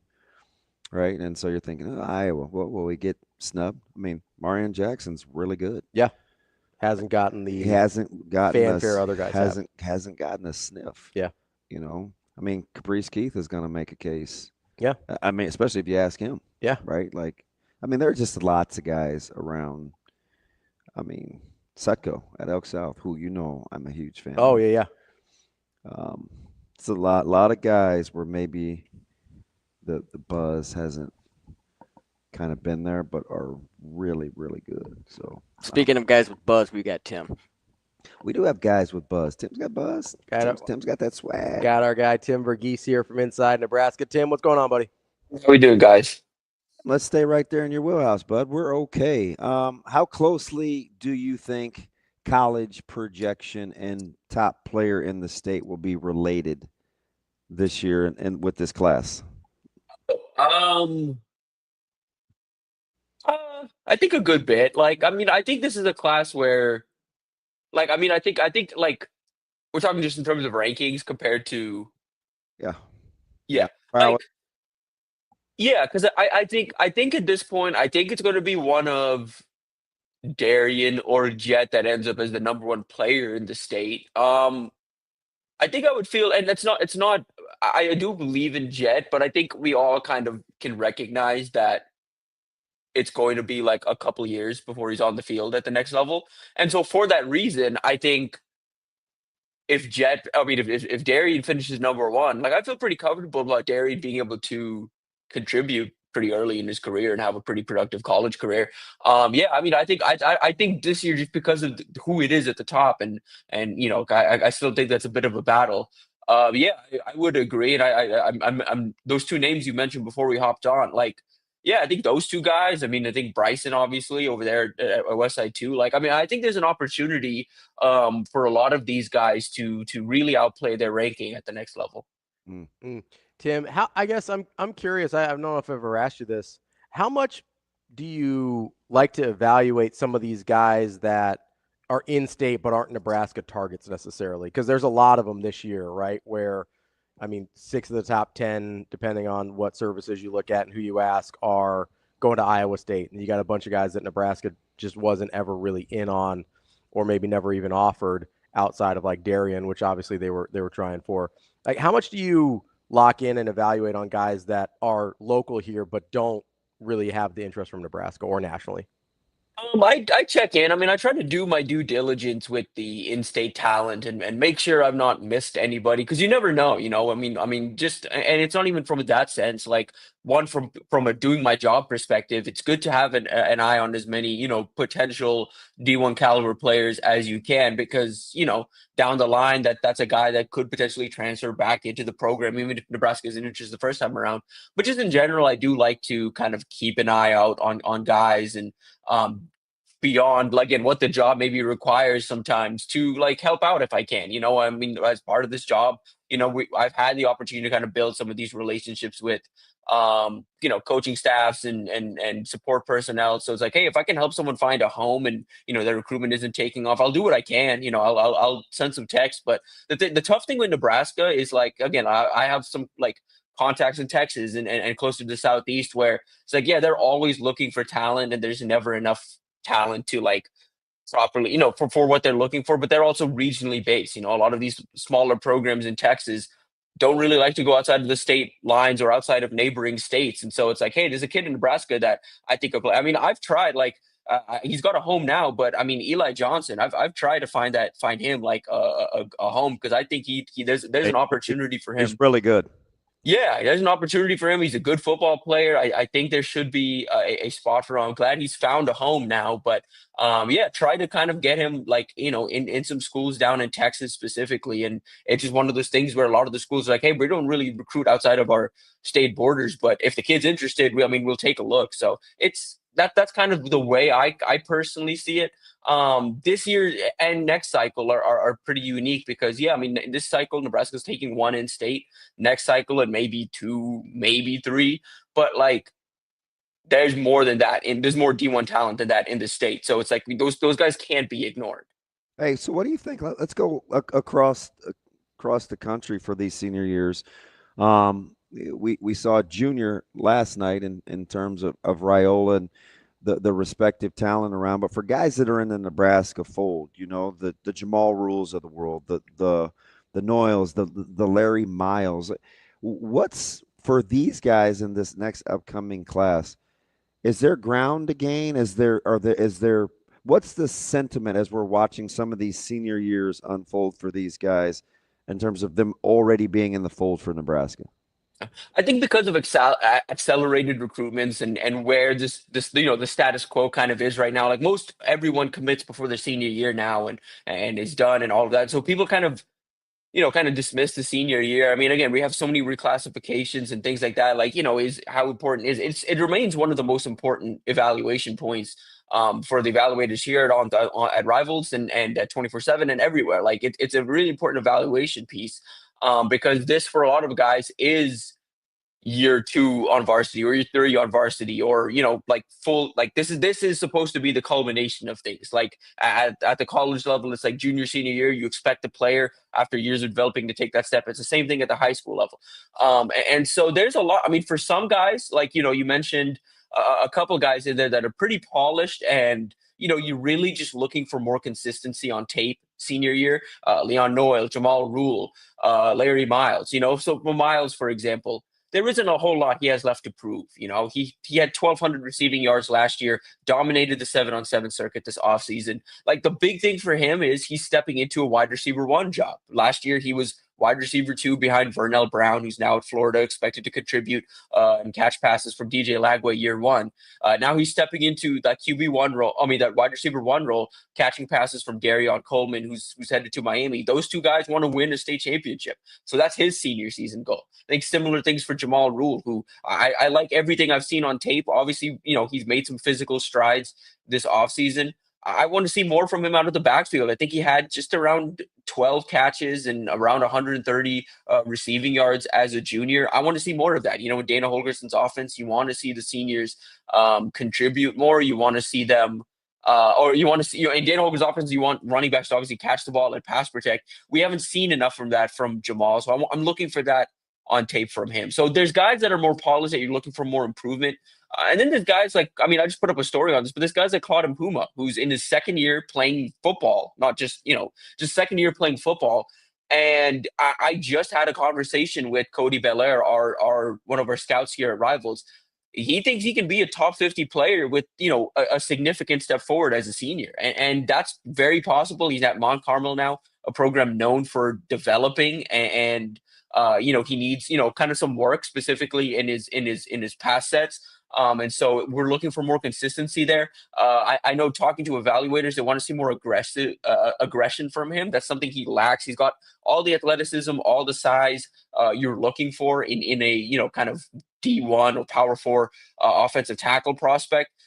You just want to see more consistency from his technique. You want to see better technique and you want to see more aggression on tape. He kind of lacks at this point. It's kind of just winning off athleticism and size than kind of wanting the desire to finish blocks or kind of having that mean streak to him. So we want to see a little more from that from him this senior year. There's a couple guys like that in Nebraska's class where, there is a lot more to prove as a senior year. I think in Puma's one, Hayden Ainsworth having reclassified is another one. How about Waterman? He's an interesting prospect on tape. Yeah, he's the Waterman, and I wrote it today. I think he's one of the per the consensus rankings, he's the lowest ranked member of the class. But I think he's got one of the highest floors in the class. I think he's a very safe. I agree. Yeah, very, very safe prospect that can play all 5 positions across the line. He's trained at all 5 positions, can work on both sides of the line. You look at the build, he's like 6'5", near 300 or on the north end of 300 now, but relatively lean for that size. So there's still an opportunity to continue adding weight. Pretty athletic, really athletic prospect in general. Very safe prospect. Again, I don't know what there is for him to prove as a senior for me beyond I want to see, just little changes to his technique. How where is his hands at? The thing for me with offensive linemen at Nebraska specifically, like I'm always looking for technical improvement from offensive line prospects. The thing with Nebraska is because Donovan Raiola teaches it so differently. It's like, hey, okay, yeah, I want to see improvement this year, but I know this is all going to get broken down and built back up year one at Nebraska. So it's like, obviously we want to see gains. But there's a point for me where I'm like, okay, yeah, but I already know what Rex Waterman can do, and I know he's going to have to break down the technique and relearn it Donovan Raiola's way. So like, I that's one for me. What am I really looking for? So he's one I'm really intrigued to see what his senior year looks like, because like I do just want to see what growth looks like for him from junior year to senior year, because at this point I don't know what that would look like. Tim, that's a really interesting one. As you're talking about a high floor guy, I do wonder sometimes when we're looking at these rankings, you talked about, positional versatility there. He's got good size with a frame to put on some more size. You talked about pretty good athlete. So I know you don't personally make the rankings, but as you kind of talk to some of your evaluators and things like that, what keeps a Rex Waterman who has this really, really good base, this high floor, and seemingly some areas to improve with weight and athleticism as well, like what keeps him from being a more highly regarded prospect? Yeah, I think he's a good athlete, but not a great athlete. He's like a high floor, very sound, like guy that most places kind of project as like a guy that's probably going to start some seasons at the college level, but there's a question on the upside beyond that. I think that's the big question here. Guard is a position right now that I think evaluators at times can struggle with, just because. Sometimes it can be too easy, and sometimes it can be on the other side of it. It's like, hey, you have this athletic freak and you want to move him inside or whatever, there's so many different questions at the position right now. With Waterman specifically, I think long-term, there's an upside question just from the athletic standpoint. He's a good athlete, not a great athlete. And they want to kind of see what that maybe looks like as he continues to develop. I think there's just a level there of, like, okay, yeah, this is a very sound prospect that's very well-rounded. But again, from an upside standpoint, it's like, again, all these rankings they project for the draft at this point, there isn't really one thing you can point to with Rex Waterman or with Waterman specifically and say, hey, this guy can, potentially be in the league years. And I'm not going to say that he can't, but it's like, this is a guy that's going to be drafted in the top 3 rounds. That's the top 100, 150 or so. Those are like typically the 4-star 4-star range. And people like it's tough to see that right now, but that's not to say he can't have a very productive and very good college career. And so like you compare him again, and Nebraska's got a couple of line committed. You compare him to someone like Leon Noyle, another one that's versatile in Nebraska's class. Noyle has an athletic upside. He's ranked about, a couple hundred spots higher for that reason. I think he's got an athletic upside. I think you look at the build, he's got the skinny ankles that you're looking for, the slimmer lower body that you're looking for. And he's got good bend, has a versatility to play tackle or guard. Again, like I said, has the versatility, has the athletic upside. That's the difference when you're looking at versatile, likely guards at the next level is what is the athletic upside. That's usually the biggest separator in rankings. But yeah, there's a big difference between someone like a Rex Waterman who comes into Nebraska with a pretty high floor despite a low ranking, and someone like Brian Tapu, who Nebraska took last cycle, who has a pretty high ceiling but a pretty low floor because he's technically unpolished and it's going to be a couple of years before he can even see the field. I wouldn't put Tapu on the field year 1 or year 2 at Nebraska, most likely. Waterman, I think at year 1 at Nebraska will have a chance to potentially contend for snaps in the guard rotation. Yeah, it's interesting. We kind of, and maybe it just boils down to winning. But we've heard Coach Rule and the staff, we've talked ad nauseum about the recruiting philosophy and how they've recruited and their mindset and their eye for talent and how they haven't taken a back seat to their targets because of their records, right? And, if they win games, like what could potentially happen. I think it's interesting that they still don't really get the benefit of the doubt, even if you just take the guys that went to the portal, like Umame Wellen or James Williams or Dowdell or Coleman or Kalen or Jalen. Some of these guys that we liked, but it's like, Jamari Butler, like they're all going to Power 5 schools, right? They're not.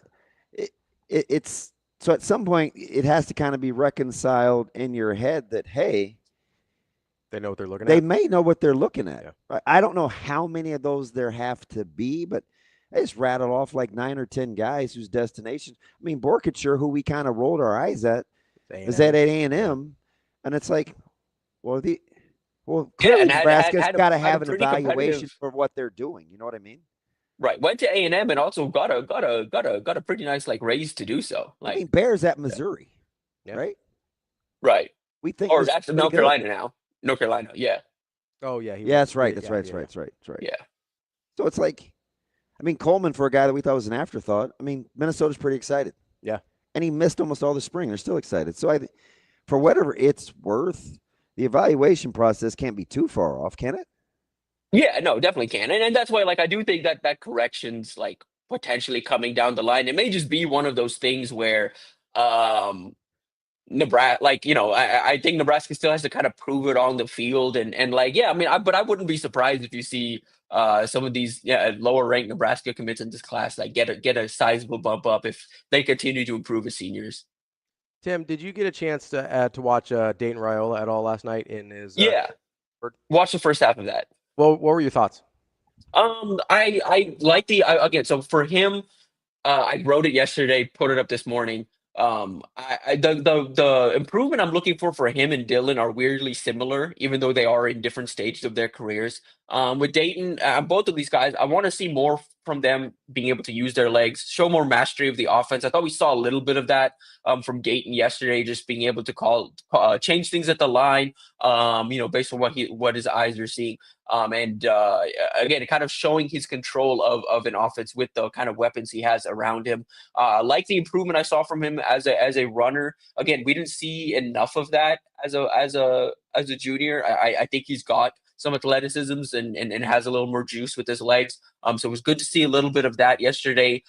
Still a little bit of a sprayer with the football. Obviously has the arm strength, but the accuracy is still something that I think is getting dialed in. He's an efficient quarterback. I think we saw that last year. He completed over 60% of his passes. But we want to see a little more accuracy this year. Yesterday, again, it's a tough competition. Milton's a very good team. I don't know how much of that was him trying to keep the ball out of harm's way when he's throwing it up there, or how much of it was just kind of throwing on the run. But do want to see, I think, as the senior year progresses, a little more consistent accuracy and touch. But overall, I think I like the strides he's made athletically, and I like where his body's at as a senior. Yeah, it's got really good arm talent. Mm-hmm. Yeah. And the interesting thing was his counterpart. I don't know if I've seen a crazier half in terms of my thought process than watching Baker at Milton. That first half, I thought he was sensational. He may have been one of the best players on the field. Yeah. Early on, right? The touchdown pass, just a little flick of the wrist. He climbed the pocket. Mm-hmm. He ran the ball well, and then all of a sudden, mobile, yeah. I don't know, like all of a sudden the wheels fell off of that thing, and Buford defensively started to get a bead. They couldn't protect him without any sort of a run game. I thought Baker was an interesting prospect at quarterback too. Yeah, I thought he had a good offseason on the 7-on-7 circuit, so I was really encouraged to see some of that from the first half, and then I checked out for the second half. It was not good. Yeah, and so when I checked back in, I kind of saw some of that, and I was like, yeah, I was pretty surprised. But Buford's a tough defense. They've got a couple, obviously P4 guys always, but a couple elite guys up in their front, in their secondary as well. And Milton, is a pretty talented team, but I think they could use a little more kind of run support to help Baker out. But yeah, like I thought that was really fascinating that the first half, second half. He's a junior. Like this is a big opportunity, and for a lot of juniors this year, I think there's still a big question on who the top 27 quarterbacks are. I think a lot of guys are in the conversation, Trey Taylor included, but I think this is a big opportunity for separation. Baker's one of those guys that I'm going to be watching closely to see just how much of a riser he can be this fall. So, Tim, when you're looking at high school quarterback prospects, especially, because this is kind of what I thought when I was watching Baker from Milton last night, is it seems like sometimes, especially when it seemed like Buford maybe had a little bit more talent defensively and kind of overwhelmed him at a certain point. Like, how do you evaluate when it seems like a quarterback is sort of doing everything he can to keep his team alive and having to do a lot, and then at some point the dam kind of breaks? Either he gets hit too many times, the line can't hold up, whatever it is, and the numbers start to fall off. Like, how hard is that when you're evaluating quarterbacks or that maybe aren't in as advantageous of positions? I think this is the argument people use against Jet Tamala a lot is, well, he's never had to be in one of those positions. Like, how do you do that when you're looking at numbers versus tape and talent around him versus kind of who he's playing? Because that's what it felt like for Baker last night. It just seemed like he got smacked a few times, and it looked like at a certain point the dam just kind of broke. Yeah, I think there was some emotional stuff there too, just because the way that first half went, he kept getting his helmet knocked off. He kept getting in their face. Like, there is just a certain point where you get to where, like, yeah, you get frustrated. You start forcing throws. You're off your time. Like, I just think mentally it just got ahead of him. I think it depends on the type of evaluator you are. Like, I have conversations with all these different type of evaluators at On3 and other places, and for some, I know I trust that they're watching the games and they can see. Because if you watched yesterday's game, I went back and watched that second half. But if you went back and watch, if you go and watch the games, you can tell, when a quarterback, is like, okay, there's a lot on him and it clearly just breaks down around him. And it's like, hey, you have to give him some grace there. I think Baker give him a little grace. Obviously, you want to see as his junior year progresses, maybe a little more maturity. Maybe, from an emotional standpoint, he's able to keep those things in check where he isn't forcing throws or he isn't getting ahead of himself because of the situation around him. Ideally, you want a quarterback that isn't affected by things breaking down around him or having to put the team on his back. But that's not realistic. Even the best quarterbacks, at times have to lean on other people. So I think it just depends on how much you're watching the games, how well you know the prospect. Like, for example, again, this is different for me with Jet, for example, going into his senior year. I think there are going to be opportunities because there are, kind of a step back in the talent around him where he is going to have to put the team on his back. Is he going to be able to do it? I trust him just because I've been around him enough that he's going to be able to step up in those situations. But evaluators are going to be looking at that closely this fall. I think the team he's committed to, Alabama, that coaching staff's going to be looking closely to see what he does this fall. Again, like you can see it sometimes. Keelan Russell down at Duncanville, always surrounded by elite talent, had Caden Durham, had DeCorian Moore, the top running back and the top wide receiver, and has had elite talent around him. But there were moments in his junior and senior year where you started to see him elevate the team and put the team on his back, and it was clearly like he was the engine that makes this thing go.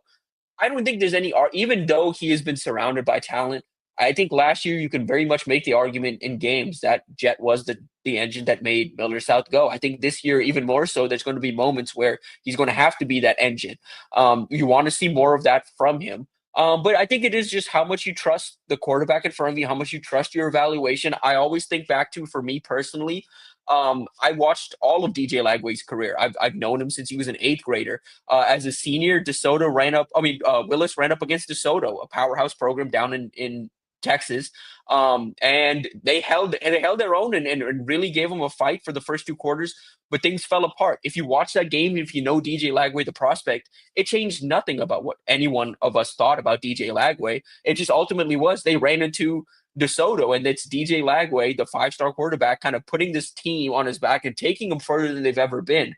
And they ultimately ran into better competition. It's not a diss on DJ that they struggled in that second half, or that, the final score ended up being what it was. But if you watch that game, DJ was the only reason Willis was at that game and in that game for as long as they were. Tim, let me ask you about that. We've been kind of talking about the tight end position in the offseason, and Sorensen's one of those guys that I'm interested in watching this upcoming year. They're in the hunt for a top tight end, and a couple of top tight ends across the country. You'd think that's quietly could be a position, even though the state produces them at a nice clip, that tight end position is one in which Nebraska can accentuate on a national level. Yeah, I think so. I think there's an opportunity there, and I think because, what they have a chance to do this year with Heinrich and some of the guys in the room, and the excitement that can build for the future. You're bringing in a very sound prospect in Sorensen. You have an opportunity in 27 to potentially get in with Ahmad Hudson. I think there's an opportunity here over the next year, and I think there's some questions. Hey, I think Marcus Satterfield deserves a ton of credit for kind of the development at that position. I think if you talk to the tight ends, they love him. They think highly of him as a position coach. Ahmad Hudson, the key reason Nebraska is in that recruitment and a top contender of that recruitment is Marcus Satterfield and the effort Marcus Satterfield put in that first visit when Hudson was in town. So what happens at the end of this year? Is Satterfield still around? Ideally, yes, in some capacity, but we'll see. I think that's something that remains a question. I don't think it's going to affect necessarily the people in the room or Nebraska's commits or anything, but I got Terwilliger. There's some guys out there. Yeah, exactly. But that's the thing. I think looking ahead to 27, I think there's an opportunity for Nebraska if all of these things hit, because it's all about I don't know how the best way, but branding, and in the moment too. If Nebraska a couple of months from now can say, hey, we put Thomas Fedoni in the draft, and then the next year we had Heinrich Harburg do this, and now he's set to go for the draft. And we've got a rising tight end in Carter Nelson, who national scouts are buzzing about as a potential future top tight end prospect in the draft. And then you've got Luke Sorensen coming in after he's supposed to be a focal point of Servite's offense. They play in the Trinity League. If he has the year I think he's going to be, kind of climbing up the rankings pretty quick himself. That, when I say braiding, I'm saying a couple months from now, there's going to be a lot of talk about the tight ends at Nebraska, or there could be a lot of talk about the tight ends at Nebraska. And that's how you get to that point where, okay, yeah, right now, kind of jokingly, it's that tight end they kind of joke about tight end you can start to make the case if some of these start to hit for you. Tim, you mentioned all those guys there, and DB and I had this conversation yesterday. I think from what I've seen, I get the athletic profile isn't quite the same as some of those guys. I still think Luke Lindemeyer is the best tight end on the roster. I agree. I think he's the most well-rounded. I think he's a guy that. I would agree. Yeah. So I was kind of looking, because, and tell me if you agree here, because I know you like to get into the nitty-gritty on this stuff sometimes. I asked DB if he was the only tight end on the roster where you get no clue as about what's to happen because he's on the field. You're talking about when he breaks the huddle? Yeah. If you break the huddle with Lindemeyer as your personnel, as opposed to Harburg or Carter Nelson, is he the only one that you get no clue just by the fact that he's in the game about I think if Markway was healthy too, I think him too. But yeah, I think he for sure in those situations. Also, I do wonder a little bit with that group. Like, yeah, like there's going to be a question of what Nebraska does when Lindemeyer comes out. But from a pure like, where is he going to be and what's he going to do? I kind of wonder if that's going to be Heinrich in specific games. Like, hey, he could be in the backfield. He could be that second tight end spot. He could be in line. He could be out in the slot. He could be catching a pass and then throwing a pass. You know what I mean? Like, it's just, I think you're right in the sense that I think Lindenmeyer is going to be the guy that he comes out and is like, oh, Nebraska could be running or passing. We have no idea. But if Nebraska comes out in like, 12 personnel, but the 2 tight ends are Heinrich and Carter, it's like they're probably throwing it. Like, I think that just, yeah. So let me ask you something. If I'm just thinking personnel in my head, right? It's got to be a team that spends a fair amount of time in 11 personnel, right? I think so. That's what I said after the Markway injuries. Like, I think Nebraska's going to be a lot more 11 this year. But I don't know, man. Like, I do wonder as we get closer to it. Like, I feel like we've seen in practice specifically, we've seen a lot of like kind of jumbo, like 12, even 13 type stuff in practice. 12 was what I thought all offseason. Yeah, Remember, I was like, hey, Nebraska's going to want to run the ball. I get the flash and dash of the wide receivers. I think they want to run the ball. Mm-hmm. And 12 personnel allows them to still be versatile. And it's a nightmare for a guy like me because you're still balanced, right? 1 back, 2 tight ends, and they don't have to be traditional is a headache. So I think that's definitely still on the table. I guess whether it's 11 or 12, let's just say I think, 1 back with some tight end or H-back type look seems to be the way that these guys will want to play. Yeah, I agree. So what do you think that means the offense looks like if they are playing mostly out of 11 personnel? And do you still think there's going to be some of the versatility like you were talking about with Harburg in terms of where they line up? Because in my head, for whatever reason, when we were talking about Harburg lining up in different spots, I always kind of imagined him as the second tight end in that scenario. Yeah, I that's where I kind of see him, but I think there's going to be like, would it surprise you guys if Nebraska's in 11 and it's like a second and long or even like a third and medium, third and long, and it's 3 receivers, Emmett in the backfield, and then it's Heinrich out there instead of Luke as like maybe a detached like in the slot. Would that surprise y'all? I don't think so. I think like that's where we see if it's 1 tight end and it's Heinrich on the field, that's where I could see it. I mean I think there's just also a world where Nebraska throws out a lot of different wrinkles because they are so versatile. Like again, Heinrich can do a lot of different things. I do think they want to utilize him in a couple of different ways. And that's only the reason why I think it's that question. I think it's going to be like a handful of snaps where he does something different than what a traditional tight end would do.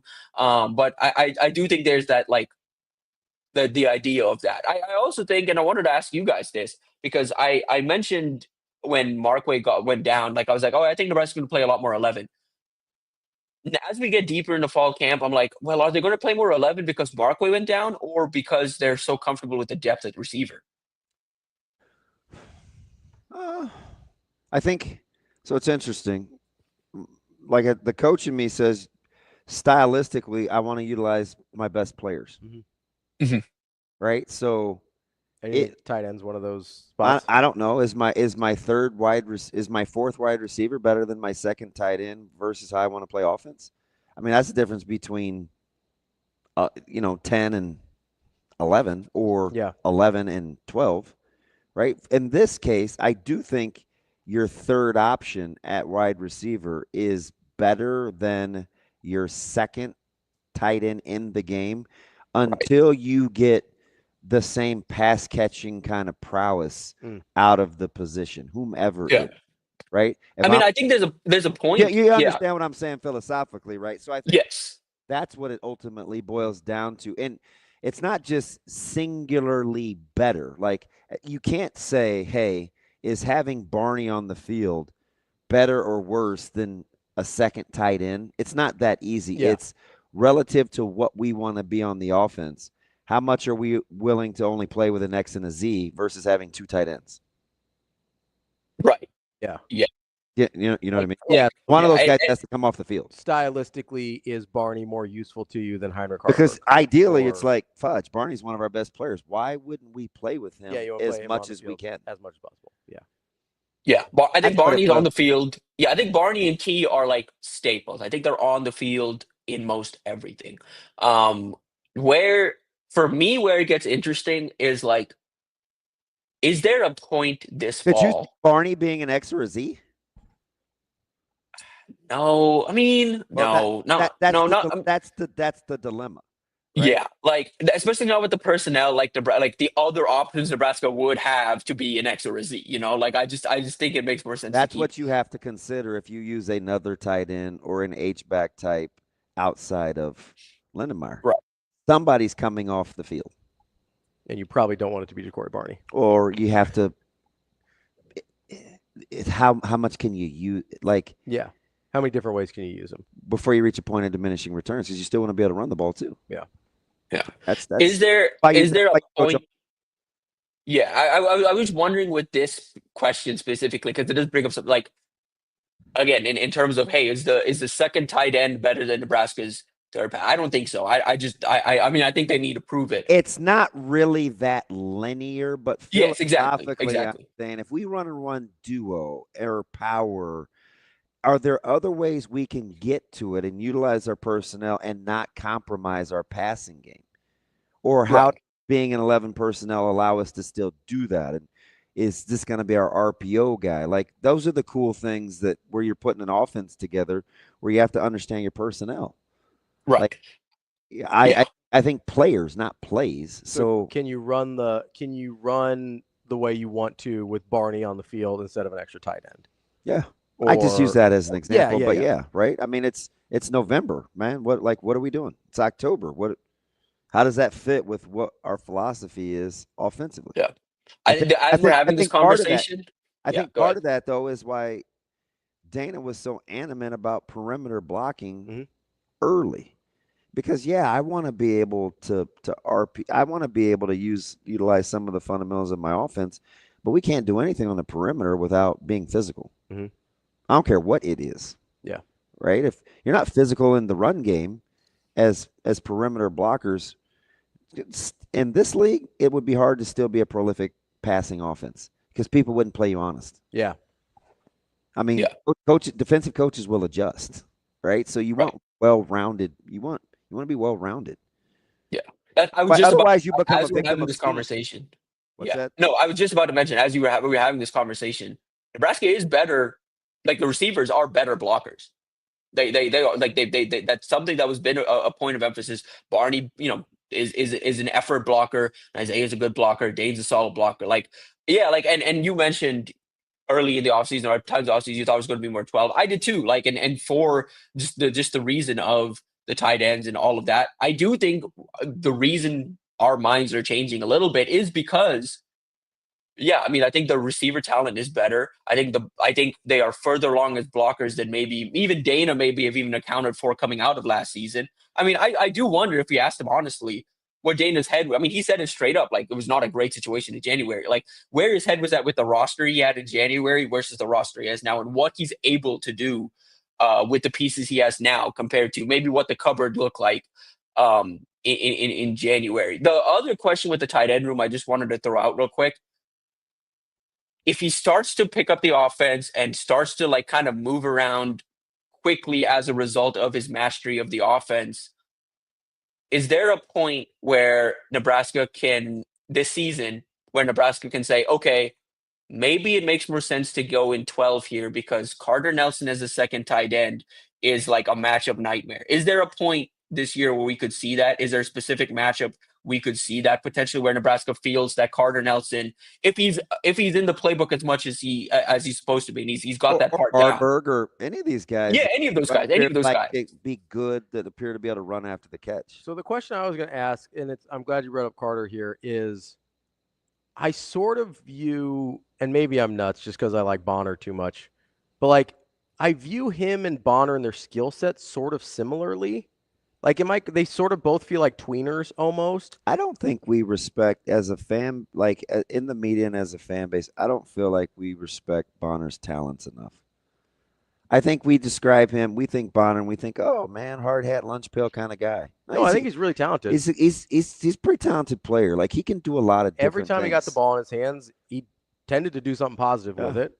So that's why I'm kind of asking the question, though, is like we're talking about this with tight ends with, hey, can you still pass the way you want to with 2 tight ends in the game, and could you still run the way you want to with 3 wide receivers in the game? But if you're using, say, Bonner in one of those situations where he sort of can do both and he's really talented with the ball in his hands, like I almost wonder if he, like we talk about Carter Nelson as sort of the glitch in the offense in a positive way that he can cause matchup issues. I wonder if we shouldn't also be talking about Bonner in that way from the wide receiver room.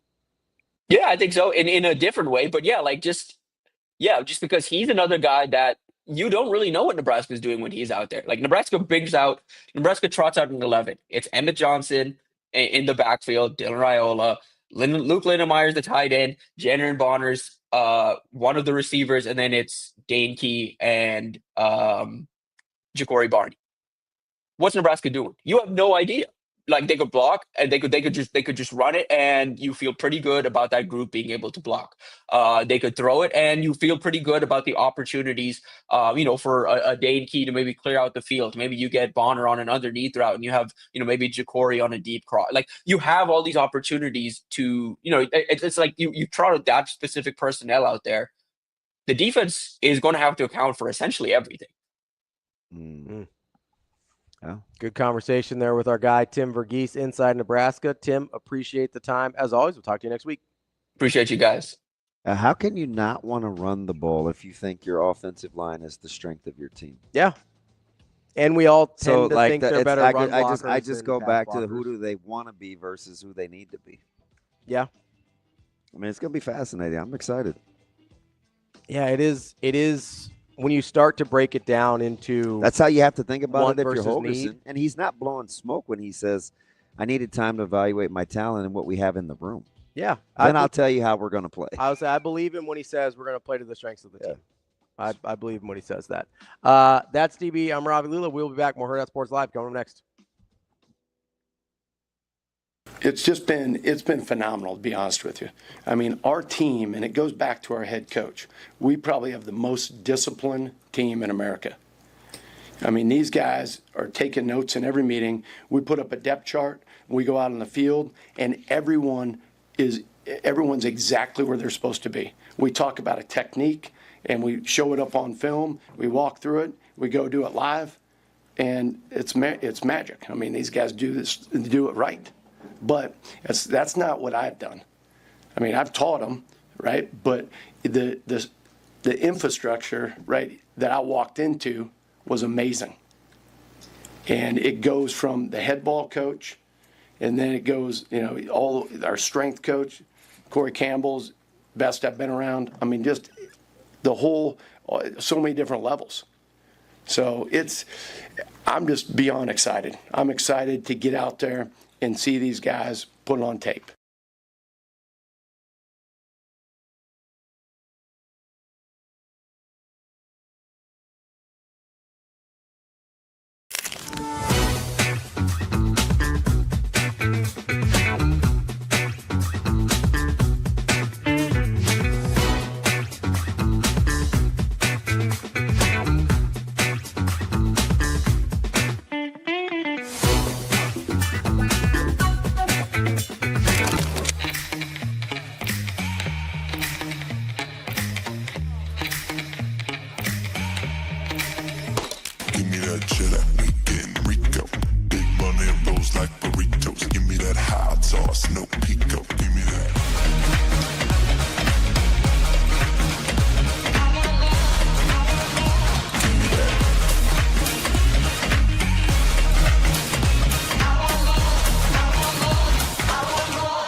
There's a process that he does, and it's not easy. And I'll give you an example. We went to Baylor, and Art Briles was one of the best coaches in football, but he did things dramatically different than we did. And Matt was a hell of a coach. So different ways of doing it. So you got to bring everybody together and now flip that.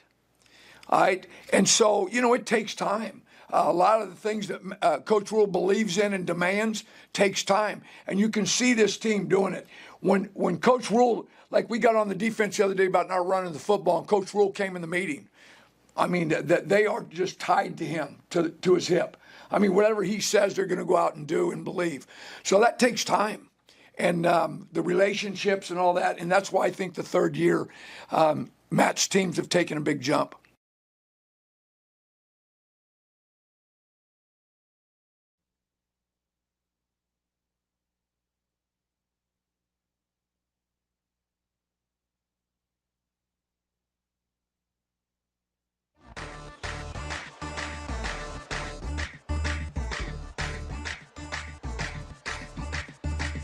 You're listening to Hurrdat Sports Live. Welcome back, Hurrdat Sports Live. That's TBM Ravi Lulla here at Hurrdat Sports Bar and Grill, reminding you if you need anything done with auto body, Dingman's is your place to go. Make sure you go check out dingmans.com to find out all about the products and services they offered. But you need to know about the type of people they are too. Family owned and operated, locally owned and operated, and part of the communities that we live and work in as well. They're invested in the community just like you are. They've got 4 great convenient locations across the metro as well. And if you're worried about the expertise, don't be. They've been voted first place best of Omaha for 20 straight years for auto body repair. It's Dingman's. Get to dingmans.com to learn more. The conversation with Tim's super interesting to me, DB, because I do think this is a place where your coaching perspective can really change the sort of dynamic of how we view personnel and players and what people are wanting to do, right? Because I was kind of like Tim, where I'm sitting here and I go, okay, do I like Heinrich Harburg more than I like Isaiah Hunter or Ja'Cory Barney? Or do I like Carter Nelson more than I like, Keelan Smith or Cortez Mills? And that's not really the right question, right? It's what do we think we can be the best at? Who are the players that give us the best opportunity to be best at that? Yeah, that's how you have to look at it. It's like, Lance asked me, Bulk Dog, he says, well, who's your third wide receiver? You don't really look at it like that. Mm-hmm. It's like, who are my X's and my Z's? My X's and my Z's right now are Hunter, Key, Clark. Who else plays outside the numbers? Does Keelan play outside? Yeah, Keelan Smith. Yeah. Those are your outside the numbers guys. Right. Guys that are working in the slot are your Ja'Cory, Barney. your Barney types. Mills. Who's a little bit bigger guy. So it's not necessarily who's my third wide receiver. It's like for the Bengals, mm-hmm. right? T. Higgins and Chase, who was making a living working in the slot during that time? Guys like Boyd. Mm-hmm.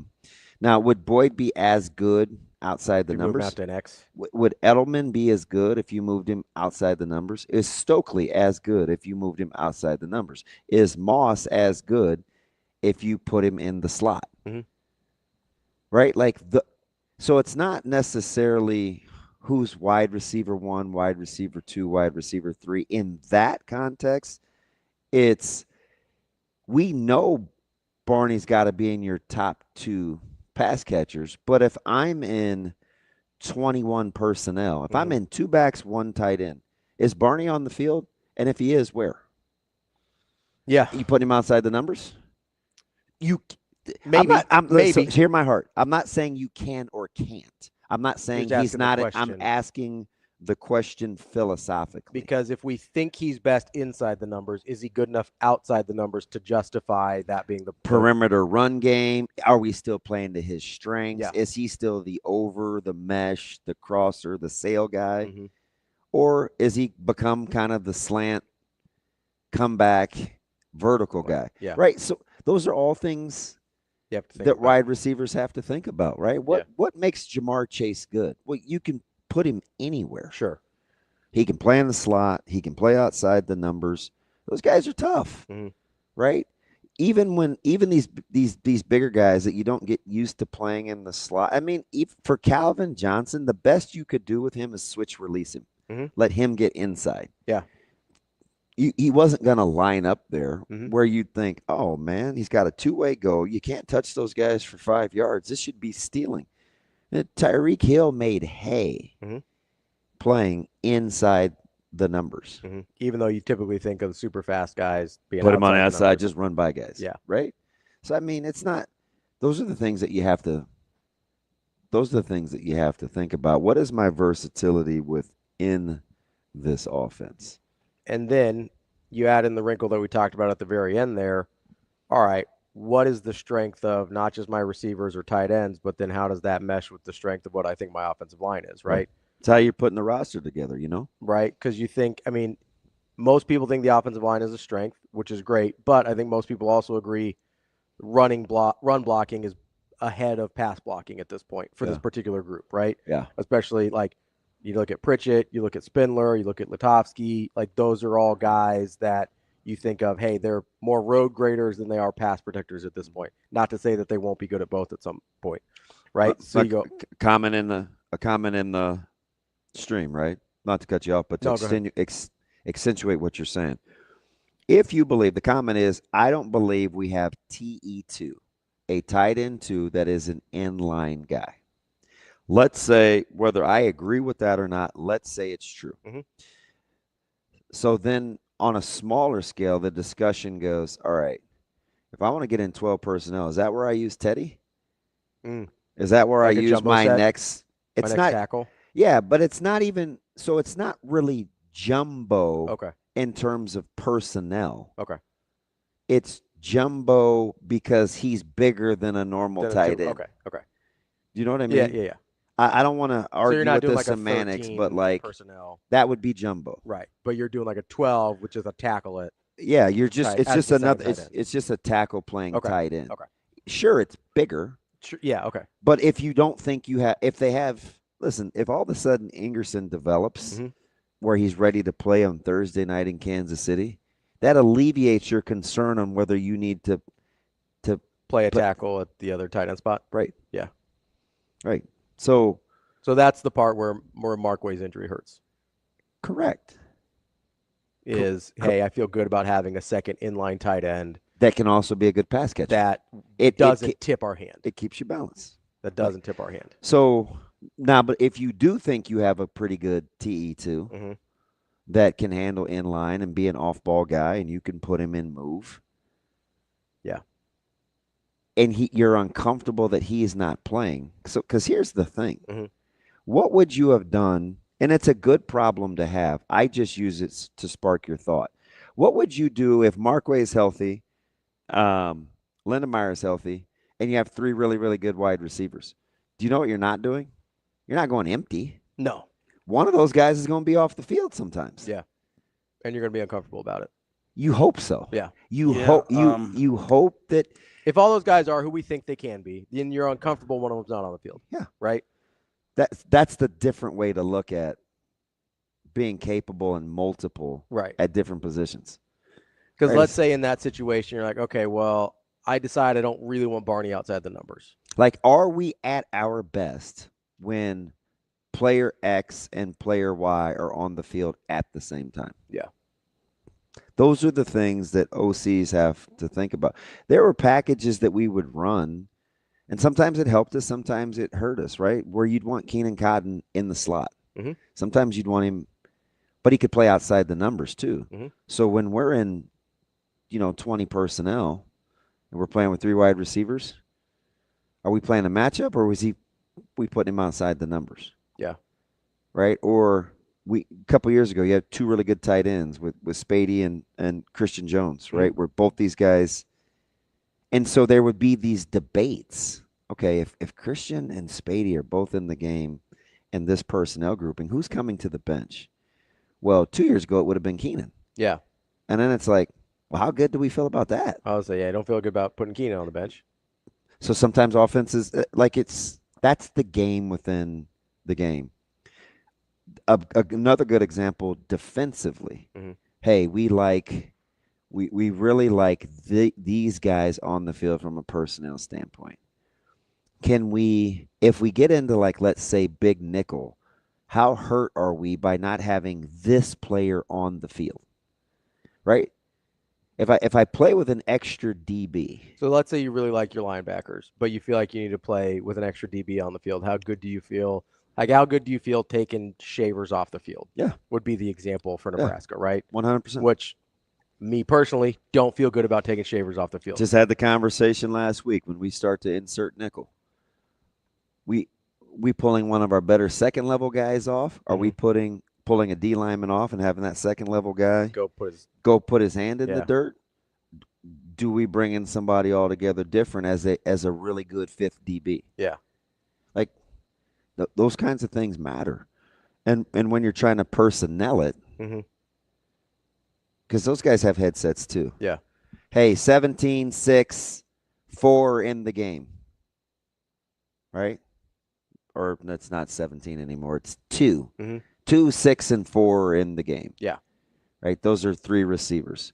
If I have 2 backs in the backfield, am I in 20 personnel, or is Bonner can he act act like a tight end? Yeah. Can he be a move H-back? Yeah.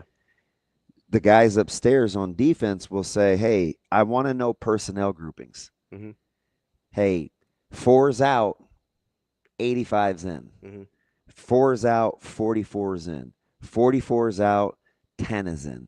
Like, those are the things that happen real time when you're trying to get your defense aligned to what offenses are doing. So offensively, that's where the whole positionless thing came from. Right. It's not rocket science, right? You want just trying to make it difficult. That's why he calls Buddha a cheat code, right? If Buddha can fit in the run game and base personnel and cover, you just don't have to worry about taking him off the field. I'm not as worried about whether I need to be in big, small, weak nickel or dime. I'm not. I got a hybrid guy that I don't have to take off the field. Like, that's ultimately what you want to do. That's why I said, losing a guy like Bullock is interesting, because now the job that one guy was doing, maybe 2 guys do. Maybe like Watson Trent in one area, or Shavers in another, or Bowers in one, and you want another athletic type to go with Buddha in another, or whatever. Yeah, whatever it looks right? like, yeah. But let's say you like Shavers on a pass rushing down, you like Watson Trent on a running down or a down you think that they're going to try and run because he fits better, and then you want to find do you know why you want McCullough to be able to stop the run if he's playing Jack? Because he only has 4 career sacks. Yeah. Right? So you don't want to pigeonhole a guy unless in that stage in development. That's just how you have to use him. Yeah. Right? If like James Williams last year in his stage of development, that's how you had to use him. Did you listen to because Tony White was sounding off on one of his pressers about his team's effort. Yeah. And coincidentally, they just booted a guy who apparently, I think Hussey was fighting his coach. I don't know. Yeah. He got what was that guy's name? Got to get got. Yeah, he got the gate. Yeah. But when you're looking at things like that, it's like, okay, when James Williams comes into the game, is it only going to be on 3rd and long or obvious pass rushing situations? Because don't think that the offense doesn't know that. I mean, that's how it was last year, right? I mean, that's how it was at Nebraska with James Williams. So one of the first things that T.Y. said about James is he's just so much better against the run now. Yeah. And believe me, guys, I don't know. Do you want to be a guy that is just known for blank? I don't think so. I think the older you get, the more you're probably okay. If I'm Kobe White and I know I'm coming off the bench, to get buckets as the 6th scorer with the second group, okay. You kind of accept your role, know your role, own your role as a pro. Yeah, I don't know if you want to I don't want to just be a 3rd down back in college.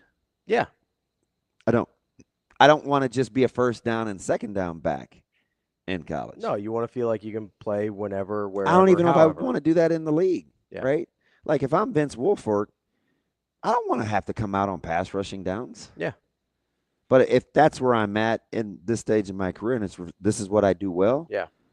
But the younger you are, we're a little more open to what possibilities, right? What we can actually do. Yeah. Versus if you get older and you're getting paid to do it, and somebody just tells you to do it. And you're kind of just like, hey, if I haven't, I mean, maybe.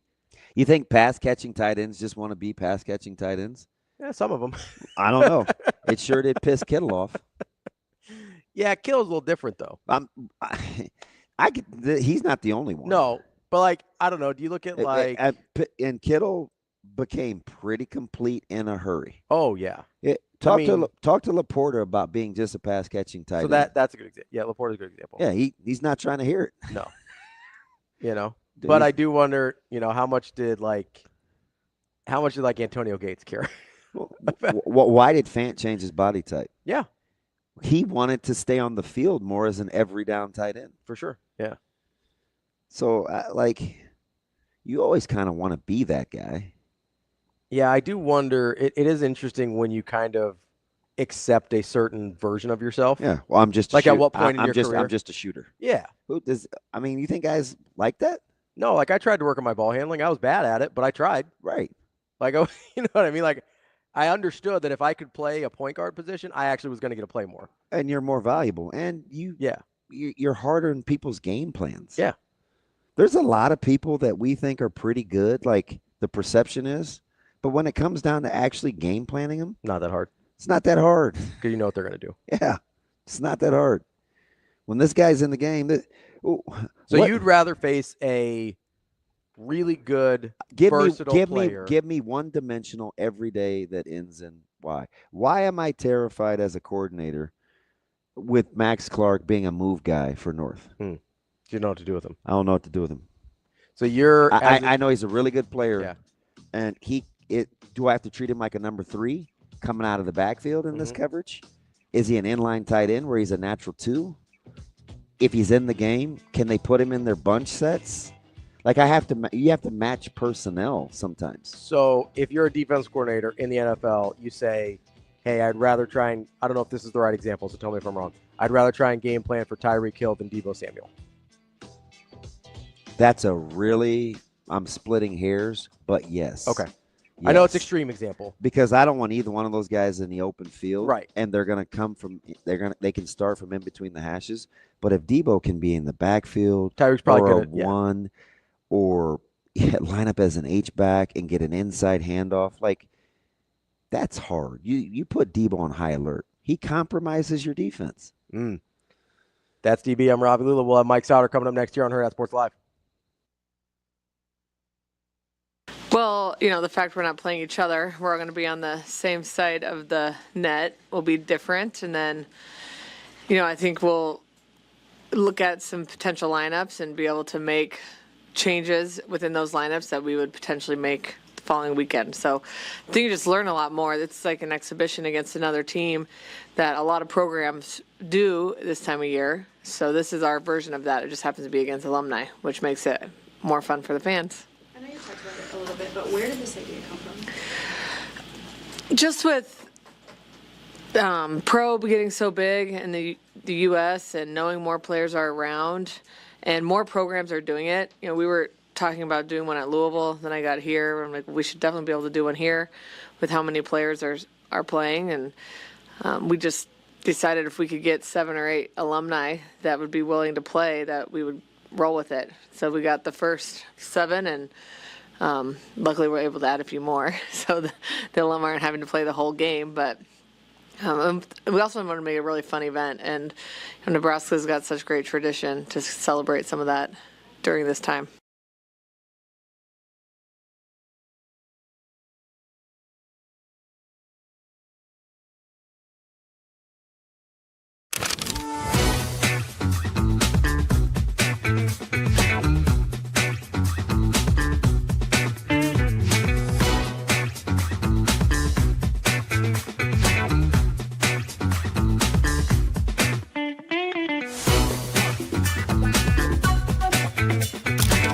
Definitely really excited. We haven't really done anything like this specific format where it's alumni versus the Huskers, and it's really exciting. And I know it's a good chance for me to see a lot of my former teammates, former alums that you might stay connected with, but you don't get to see them all that often. So it's fun to get to see them. But just the playing is going to be really exciting. It's a really good roster, and I know I'm definitely nervous, but because we haven't practiced together or anything like that, we're going to do like a 30-minute little practice right before we play and see how that goes. But I don't feel that nervous, but I know when I walk out into Devaney, it'll feel like I'm an athlete again, and that's a little bit nerve-wracking, but mostly excited.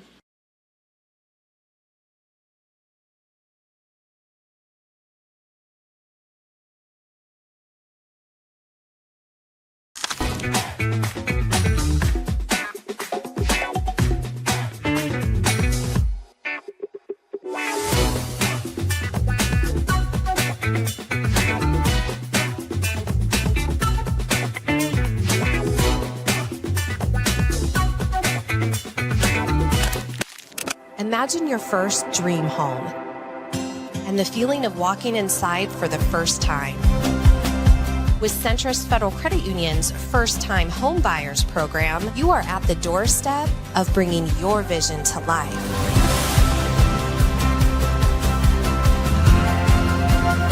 Welcome home. From your neighborhood mortgage experts, Centrist Federal Credit Union. We are where you are.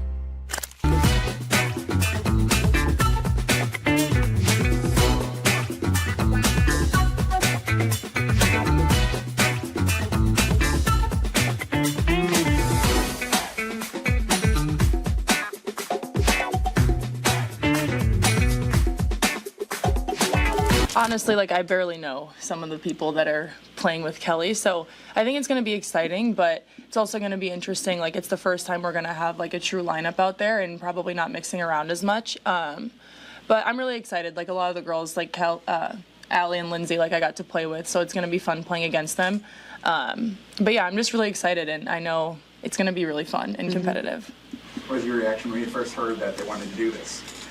You know, I was a little confused. Like, I had heard comments made about it during our beach season, but I just didn't think that it was actually going to become a thing. So we're really excited. I think I found out about it, like, through Instagram. Like, I actually didn't know it was official. So it was interesting, but it's a really interesting idea.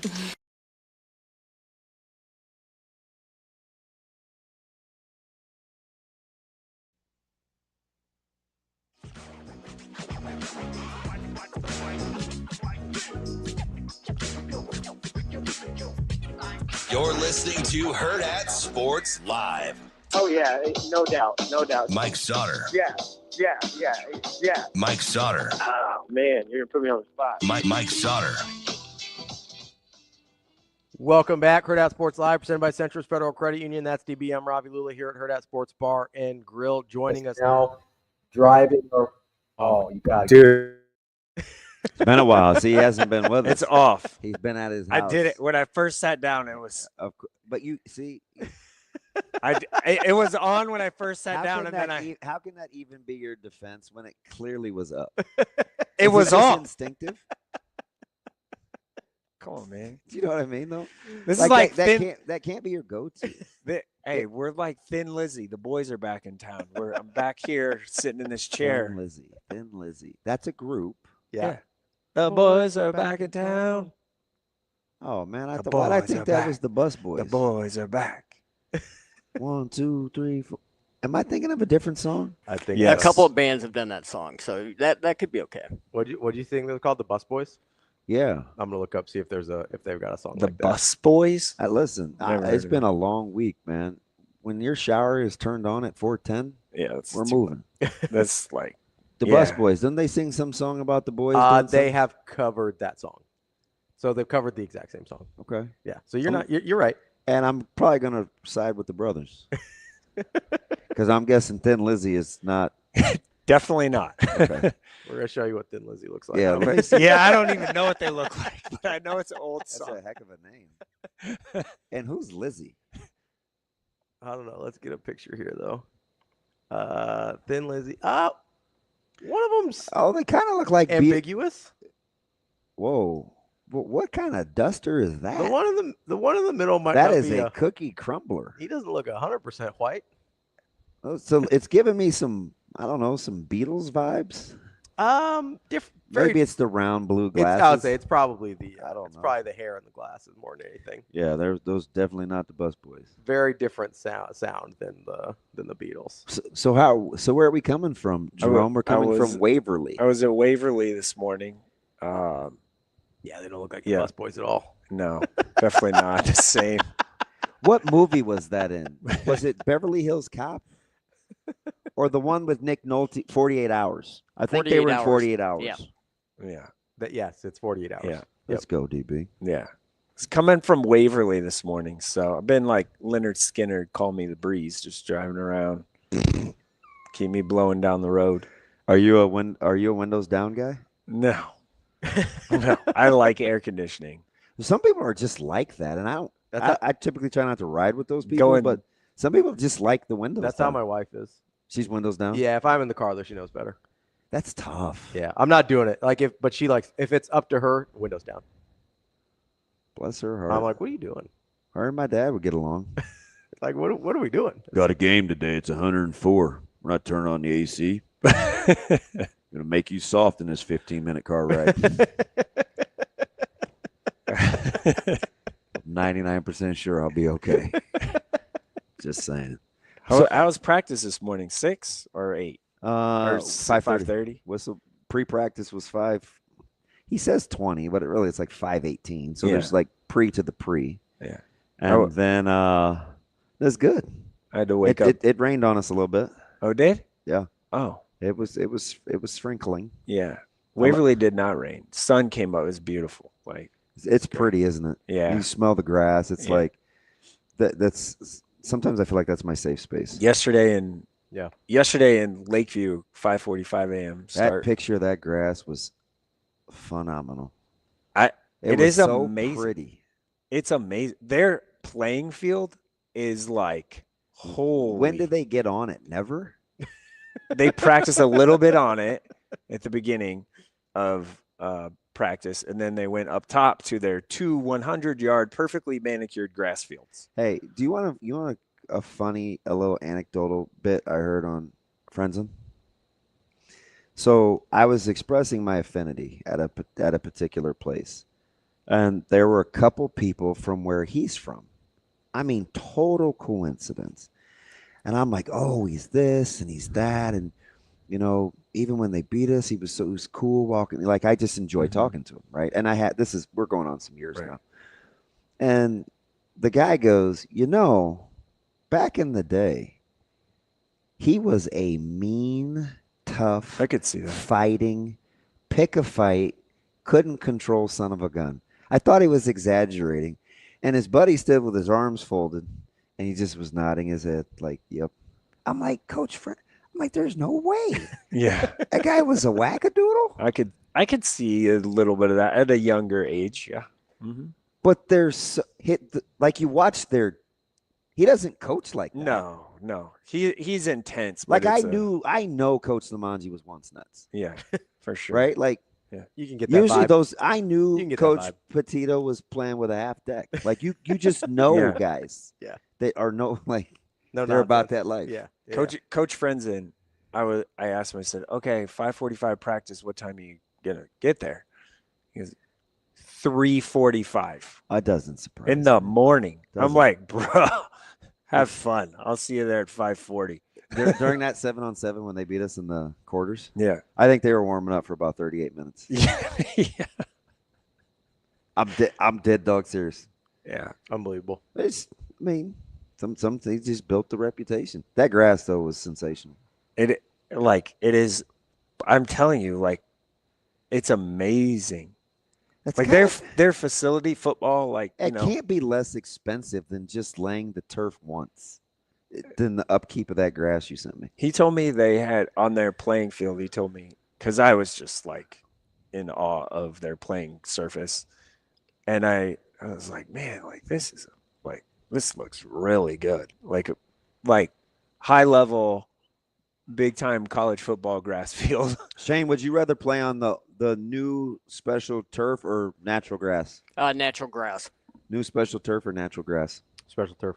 Special turf or natural grass? I'm a grass guy. I just like grass, obviously. Not that well. Sometimes. Yeah. when in Rome. Yeah. Yeah. Like it depends on the situation. What about you? You're the only one that actually has like a high level of like playing here. I don't know. I go back and forth. Yeah. I'd rather smell the natural grass. I'm more captivated by it.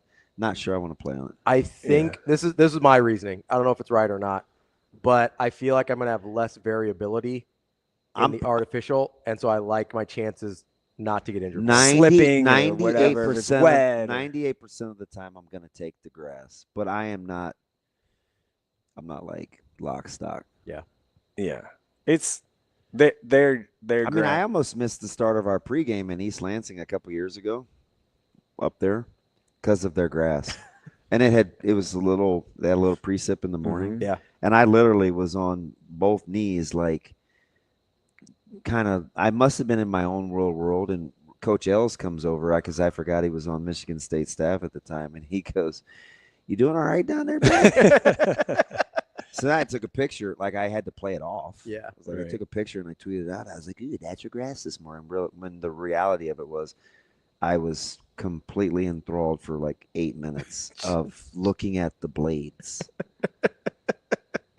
And I rubbed it with. I'm like, is this what I smell in the morning? I mean, just super nerding out, but it was beautiful. Now Nebraska ended up not winning that game, which really pissed me off. But the grass was fantastic.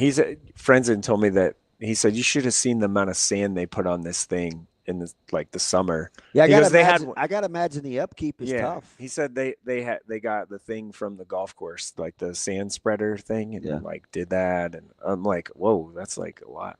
My neighbor helped me with a vehicle in the driveway. We were talking about his yard, and I said, "Man, are you a turf pro guy? Like what are you doing? You just kicking crabgrass's ass?" And he's like, "No, it's 2 times. I do my pre-emergent, and I wait about 5 weeks." Yeah, it's 5 weeks. Yeah, I got about 5 weeks, DB. You put down another coat. Hey, you got to know Lupe because he's just how he talks. He's like, "I'm good." I was like, "Damn you!"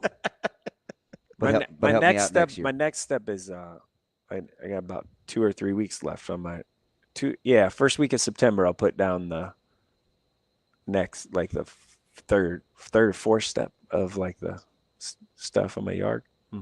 Okay. My yard does not look like that though. That Lakeview grass was. How was Waverly this morning? They're going to be pretty good. They're going to be pretty good. Broxton Tepley comes over. is going to be. Yeah, comes over from Southwest, and like that changes them a lot because they return basically every receiver and then they play corner too. So there's a lot of depth there. They're big up front. Nathan Axman probably won't have to rush for 41 carries a game like he did last year. He had like 3 games in a row where it was like 30 plus carries. I admired his Ironman-ish. He's slimmed down a little bit, so like to get a little faster and stuff. So he's kind of slimmed down and looks good. And Coach Mann said they got a squad. They got Bennington week 1. That'll be fun. And this always happens in B, so I should not be super amazed, but I'm just looking and I'm looking at Gretna East, I'm looking at Elkhorn North, I'm looking at Bennington, I'm looking at Waverly. There's a stretch for Elkhorn North. Mm-hmm. I think it's after like week 4 or 5. That is incredible. It has Bennington, Gretna East, Scott, and one more. It's like a 4-game stretch for Elkhorn North. And I was like, I immediately thought of, we were talking about Washington's schedule. And you're like, oh, this could be a team that maybe you're just trying to make me feel good that day. That's actually pretty good, DB, but because of how their schedule falls, it may not look the way that you want it to. I was like, fudge, man. But there's always those handful of teams that get that district 4-game deal where it's like, what do you do? Really? Yeah. Yeah. Like, so they end their season at Scott, against Gretna East, against Bennington. Before that, they've got Elkhorn. They have Gretna 2 weeks before Elkhorn. Like, what are we doing? They go at Blair in between. That's at the end of the season, too. Yeah. That's that's their last. Because that was the one team I didn't feel like was getting enough. I felt like, and then there's like they were kind of the afterthought, and I was like, I think they belong in the Scott, Bennington, Gretna East discussion, like all together. B is. For the first time in a handful of years, Class B is pretty open. Like there's about 6, I say. Bennington's going to be in that mix. Scott's going to be in that mix. Scott's going to go back to like running a lot of veer. He's always got that in his bag. Yeah, that is so silly. But they're going to be a little more of that, I think, this year, just because the pieces they have. Do you think that's what he prefers deep down? Yes. I don't know. He's still got to deal with Seth, though. I mean, how often would you like to not talk to your brother? Yeah. Seth, brother, put that thing up. Yeah. And then Gretna East is in that group. Waverly's in that group, and Scottsbluff. Like Scottsbluff's in that conversation. Nate Kelly at quarterback. Obviously, we see what he can do as a basketball player. So, am I the only person that thinks Nate Kelly should be like 22? Yeah, he's been around a long time. Can you graduate already? Get out of here. Well, I think Jacob fell in love with him like 4 years ago. Yeah, he did. Yeah. And he was in high school. Yeah. Did he get a pre-COVID year? And Kelly's been around for a minute. And he's their quarterback, and they run a lot, and they run their quarterback a lot. Listen, he was playing against Caleb in Summer Bowl. Yeah. Yeah. I mean, Caleb's only going into a second year of college. It's not crazy. I mean, It's not kind of, but that was some years ago. Yeah. Yeah, they had like ETG to like 30 first half points. I was like, this god dang Patella. Scottsbluff's going to be good. Schedule's right too for them to kind of get some wins and stuff. Maybe they could take a little bit of the burden off his shoulders too, because I think late he gets got worn down. He's got to do a lot. Mm-hmm. What about Wahoo? If we're changing classes real quick, I love Wahoo. I'm obviously a big Central City guy. I love the World Herald's. Good on them. Yeah. For the article on Central City. They're going to be. Are we destined for a rematch? I don't want to tell that to everybody else in C1, but Wahoo's I think clear right at the start. I will be at Wahoo on Tuesday. Okay, so I thought they were okay. No, yeah, I'll be at Wahoo Tuesday, so I'll see that. But they return a ton, and they lost some linemen. Like Scanlon is a good player. Like they lost some linemen, but they'll be right back in the conversation. Running back returns. Like Coach Fox does a great job. Central City isn't he something? He's made being a throwback cool. Because he's kind of throwback. He gives me throwbacky vibes. Coach Mance that told me this morning we were talking about morning practices, and he goes, "Yeah, I talked to Coach Fox yesterday, and they're going at 4:30." He strikes me as a throwbacky kind of guy. Yeah. Oh yeah. They started in the 4 a.m. time this morning for practice. I was just cleaning out the shower. That's crazy. And I was mad then. Yeah. So I was. Central City will be up there. I do think Lakeview's good. I was at Ashland Greenwood the other day. They returned like a bunch of receivers, returned a running back, lost some linemen. Barrett Kittrell, by the way. Good player. You ain't got to tell me. The whole like the genes. It is. And cousins, he lost brothers. He's lost that baby fat. So like he looked really good on when was that? Wednesday morning. So surprise. Looked really good. Being good at something. Yeah, no, like that's like a Ohio Bobcat written all over him. like that's it. I don't know. I think SDSU might have some words about that. I got to do a sit down with one of their guys today that's doing a piece on DJ. And I asked you last week about thriving in this. What's going to happen with so much good talent that, because obviously NIL and the transfer portal has changed the way Power Fours recruit. Yeah. Could he benefit? Maybe. He's going to play left tackle. Back in 3 years ago, he probably gets Jason Reynolds. Yeah. Right. Yeah. He probably gets, yes. Yeah. And I think Nebraska's well aware of guys like that want to be all in for their program early, and then they go out and they test well. Those are the guys that he's not going to – for all the hand-wringing consternation he gets over in-state recruiting, like if you show you want to be at Nebraska and you test well, then you're in. You're probably going to be – you're going to have a chance. And Jace is clearly a good tester guy. He's a good player, though, too. I mean, I'm excited to see – It was good to see Wolf get mentioned in the preseason for Elkhorn North. I told you, he might be one of their best kept secrets. Yeah, they're going to be – they return quarterback. Beachy's back. They lost that punch, like that game breaker in Tinglehoff, though. But so that'll be interesting because he was just like, if he got in space, he was gone. So that'll be interesting. There's a lot of hullabaloo about Class B. Hullabaloo. Yeah. Is that not a word you used? I've never enlightened me. I'm waiting for the punchline. Like, no, I'm just saying, like, there's a lot of like hype, a lot of talk, a lot of Yeah. A lot of shouting and talking. You mean amongst fanfare to themselves? Yeah, no, or just it's I think competitive. Yeah, because it's gonna be super competitive. So like no one knows who's gonna be, be that team, and I don't know if there's gonna be like an undefeated team. That would be. I mean, Waverly starts with Bennington, Seward, and then they go to McCook. Like if they get through that undefeated, then But it'd been interesting to see a fully healthy Seward. yeah, that's too bad. Yeah. Like, because that's just too bad. Because Haas, their quarterback, it's well known now. He tore his ACL. Did he not know real time?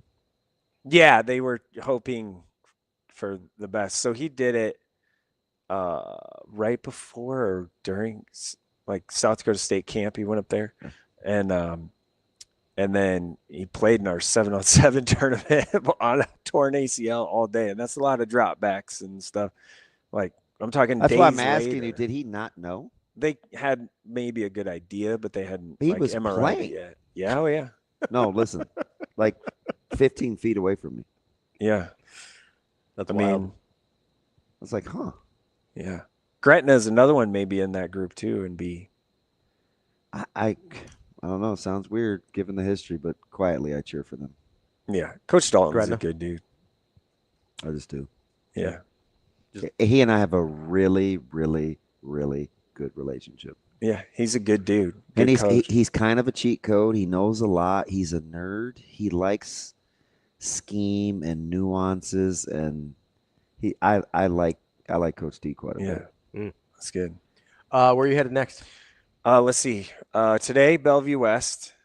Boy, that week 1 match. That's I know an we interesting got one. our hands full, That's an but I interesting know one. where I'm going. Friday, yeah. I'll be tired as all get because when we fly back, I'm driving Yeah. back. I'm coming to work. I'm not even going to bed. I'm gonna get something to eat, and I'm gonna show prep for what happened a Yeah. couple hours before that. Yeah. Friday night after our practice. Yeah. Yeah, more trash talking going Yeah. on. There's a lot. Boy, that one. There's is- already. They didn't even. How they're many like 2 penalties weeks were in that opener A lot. last year? A lot. It's at Between Bellevue those- West this year. Bellevue West and Central week 1 game is what we're talking about. There's a ton of good week 1 games. Westside North. Oh yeah, that's going to be a heater on Thursday, obviously, and then other Thursday night game is Miller North, Miller West is Thursday night too, so that'll be fun too. I'll be curious to see how Millard West responds to the transition. It's hard to move on quickly Right. from a guy that won that Right. many games. Yeah, I'll be there. I'll be at Millard West on that Monday. Hey, Actually, how about just flipping sidelines though? yeah, yeah. I'll be at Millard North tomorrow. Tomorrow morning, and that it'll be interesting to see what Erickson looks like in a blue jersey. 'Cause, yeah, there'll be some stuff there. Maybe I don't know. Like maybe not. Right? Like it. I don't know. Like, kind of don't blame him. I don't know enough. Yeah, I've heard some stuff, so that's why I say I don't blame him. I I don't know the facts, and I don't care really to know the facts about why and all that. But You got a dark horse? in A, Class A, man, North is not. You can't count that. I would not call that. No, I no, mean, no, that's no, probably no. a top 5. No, team, they're right? 3, 4, 5 right there. Yeah. Maybe. I'm gonna give you a team that. And Bellevue West. Okay, Bellevue West is going to be top 10, but like I they're not still getting think talked you have to about. count Bell West as a dark horse because people Think they're not going to be good. and they're Well, kind they're of good they enough. get talked about. Like Well, they've been dismissed because of the hype the last a few years that they didn't live up to. yeah, and I'm right? like, So I think they get. I don't get how they fell out of good graces so quickly. But I mean, their head coach was honest too, right? He's like, "Hey, listen, we got to win some games." Yeah. Right. So maybe some of that is on Coach Upman, but Yeah. I got one that kind of fit my eye, but it's hard without seeing linemen. But I like the way that they moved around athletically. Papio South. Yes. Oh, that's who Yeah. you were about to say, Yep. wasn't it? Mhm. Yeah. Yes. Yep. I actually stuck around to watch, Yep. and I was like, "Huh." That's interesting. Quarterback play is going to be pretty good. Jones is a good back. defense looks like they've gotten better, and they get a good defensive mind too. Right? Oh yeah. No, their defense has helped from what people said, like because they camped at Nebraska, and you're like, man, their defense was really good because I mean, Coach Pete's over there now helping out defense, and they move around a lot. They move around really well. I wonder how he'll adjust to Coach Clem's creativity. Yeah, it's a little mix of because I mean, yeah. I mean, he'll get in the weeds, and he's not afraid to be unconventional. That's another one. That's another week 1 game, the Papio game, Monarchs and Titans. Yeah, I think that has taken the.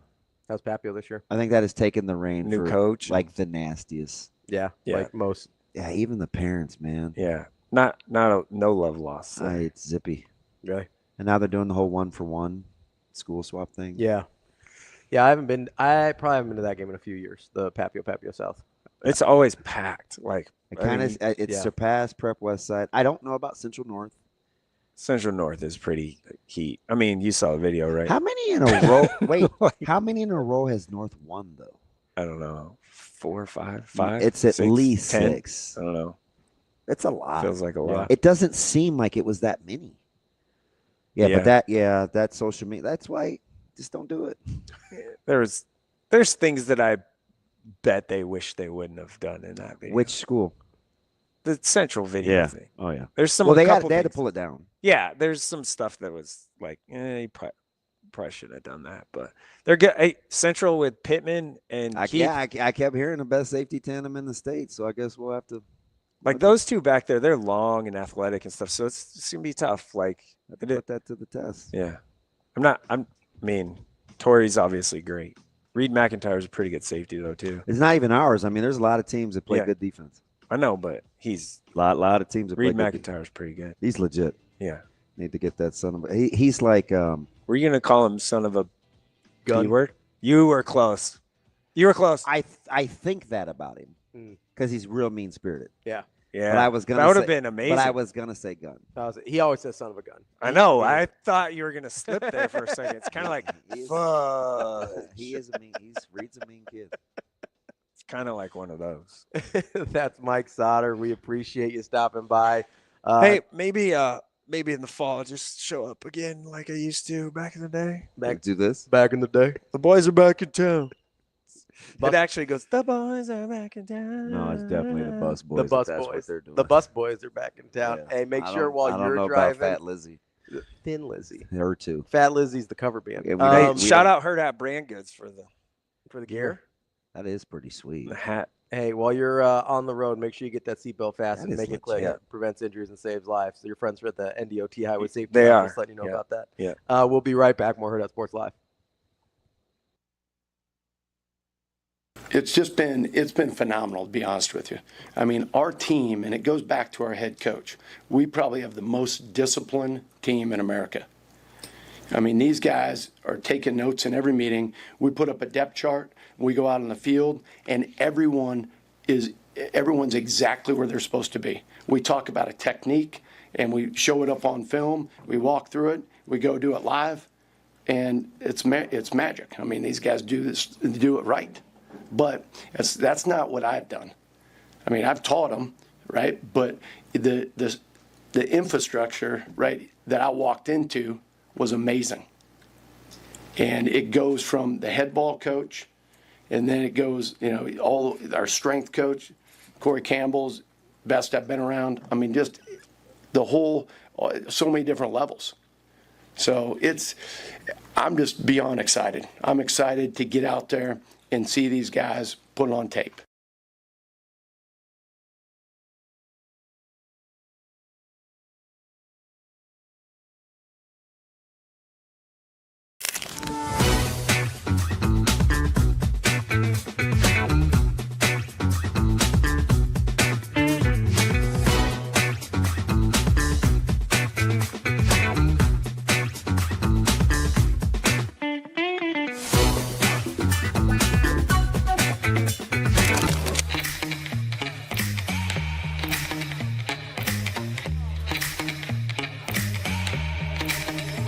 Give me that cheddar, we getting Rico. Big money rolls like burritos. Give me that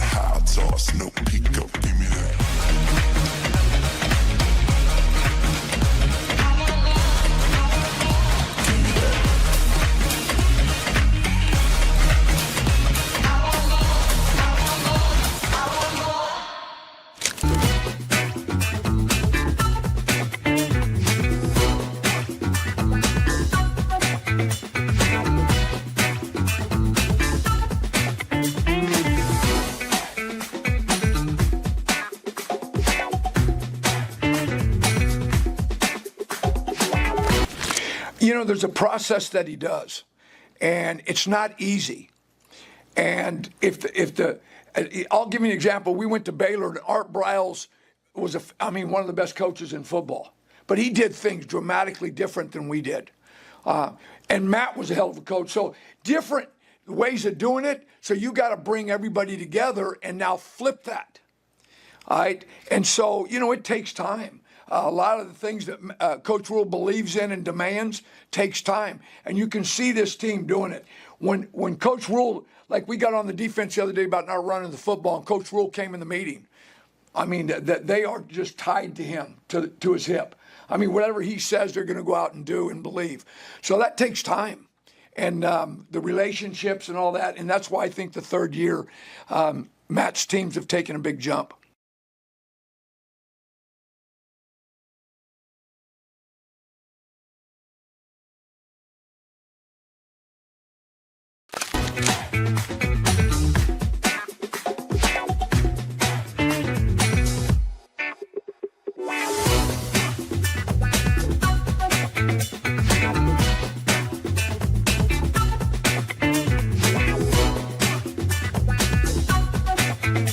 Well, the fact we're not playing each other, we're all going to be on the same side of the net will be different. And then, I think we'll look at some potential lineups and be able to make changes within those lineups that we would potentially make the following weekend. So I think you just learn a lot more. It's like an exhibition against another team that a lot of programs do this time of year. So this is our version of that. It just happens to be against alumni, which makes it more fun for the fans. I know you talked about it a little bit, but where did this idea come from? Just with pro getting so big in the U.S. and knowing more players are around and more programs are doing it. We were talking about doing one at Louisville. Then I got here. I'm like, we should definitely be able to do one here with how many players are playing. And we just decided if we could get 7 or 8 alumni that would be willing to play, that we would roll with it. So we got the first 7, and luckily we're able to add a few more. So the alumni aren't having to play the whole game. But we also want to make a really fun event, and Nebraska's got such great tradition to celebrate some of that during this time.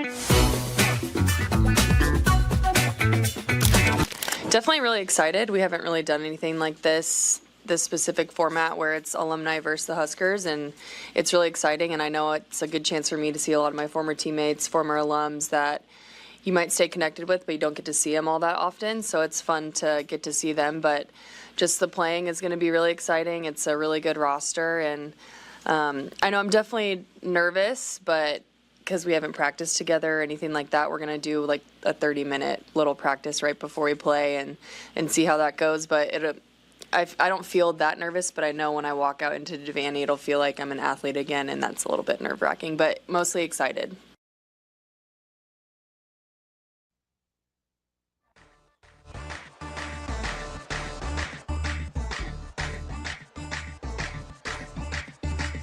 You're listening to Hurrdat Sports Live.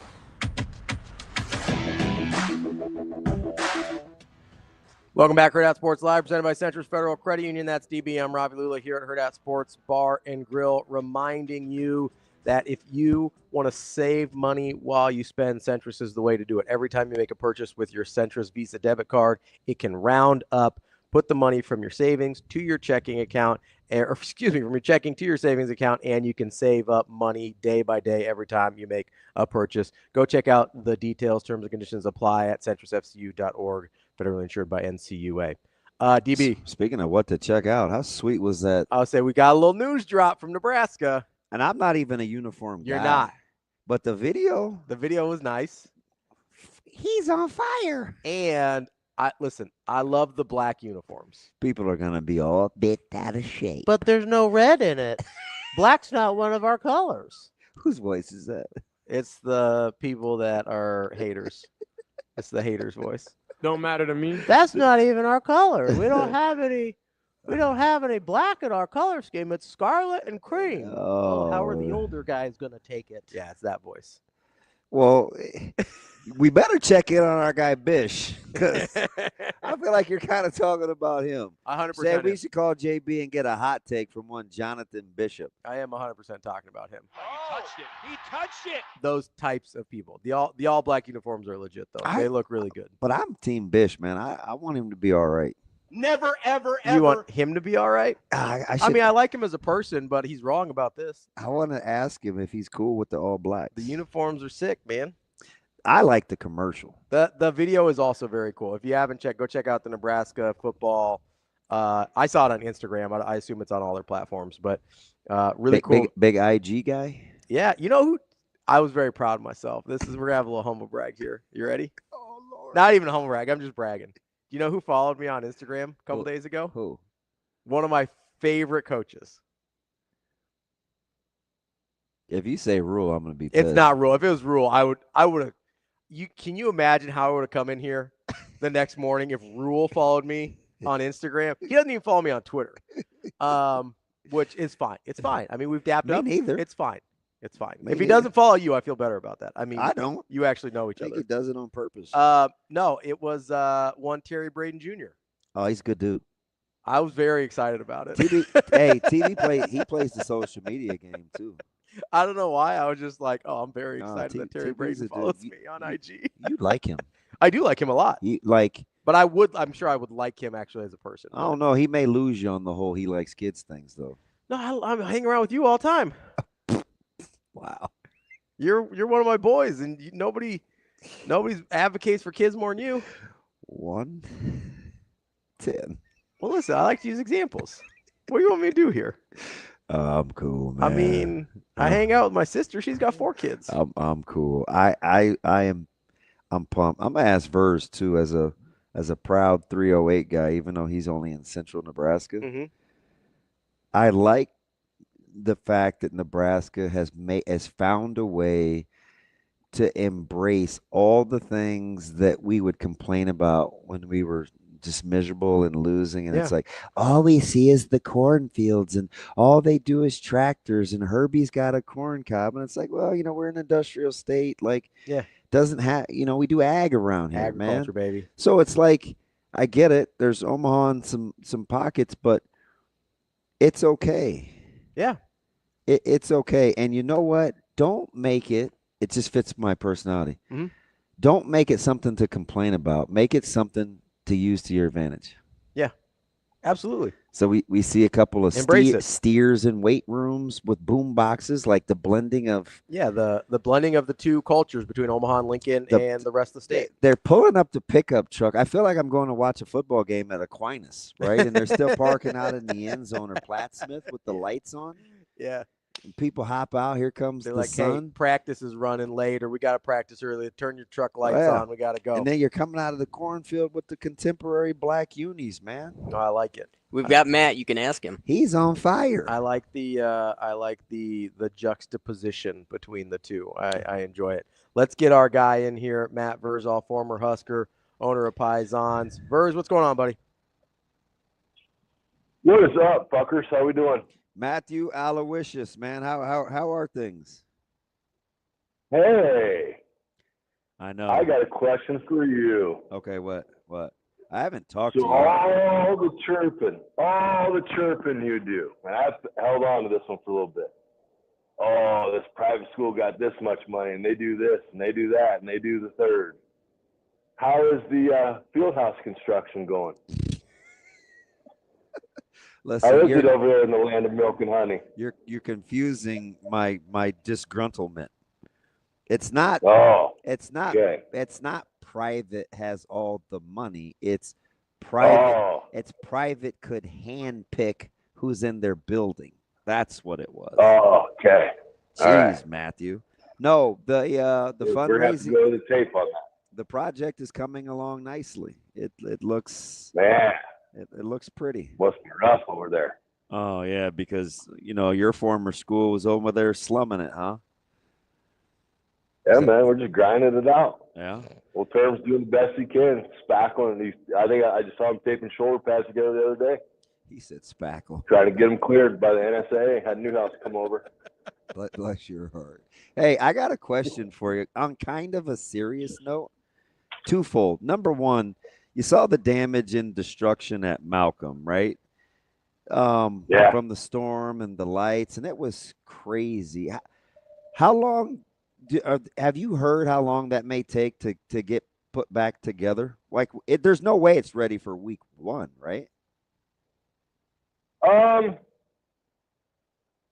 don't know, but that community, yeah, I know that community will do everything it can to make sure it's ready for week 1. Yeah, they're ready. Here, we'll fire off some text. Dallas may be listening, so we might get that answer real quick. But yeah, they will exhaust every option to get it ready to roll, get the shipyard ready to go. So we'll have to wait and see what happens. And then the other thing, I think, and I didn't get a chance to talk to Jerome Sautter about it, but surprised to see schools. I mean, Oakland Craig just won a state title not too long ago, right before COVID. They perennial playoff power with Brands. Were you surprised to see Oakland Craig didn't have enough out for football? No. Unfortunately, in the smaller communities, everybody wants to get off the farm. Yeah. Which is unfortunate. So we got a gal that works for us. Yeah. She's actually moving out to the farm. They're gonna inherit a big, her and her fiance, now husband to be, are gonna inherit a big outfit way out west. And I was like, wow. I was like, are you ready for this? She goes, oh yeah. She goes, I can't wait. Yeah, I would probably move close if I could still get like some things that I have to run to the store quick. I would prefer the peace. I'd be just the opposite. I'd like to move out to the farm, mind my own business. Yeah. But no, it's just, the battle of the small town now in Nebraska. It's tough. It's just a hard deal. It's now to do that work, like you got to be built different. Like people, and everybody is very protective of me, and I appreciate it. And like, why do you work so much? Why do you do this? That's the third. I'm like, hey man, my grandma, may she rest in peace. When she, we talk on like a Thursday, she'd be like, oh, how many hours you got in? And I'm like, 50, 60. She goes, soft. I'm like, oh, okay. Because that's like Tuesday. She added hours to the day, but it's just you put your head down and grind. And people, the majority, now I'm not saying everybody, but some just don't want that. And that's okay. So they go away, and unfortunately the small town suffers. But the thing with small town, they're resilient. According to athletic director, they're going to move the start time up in Malcolm to 5, and then they're playing. So. Oh, okay. Get her done.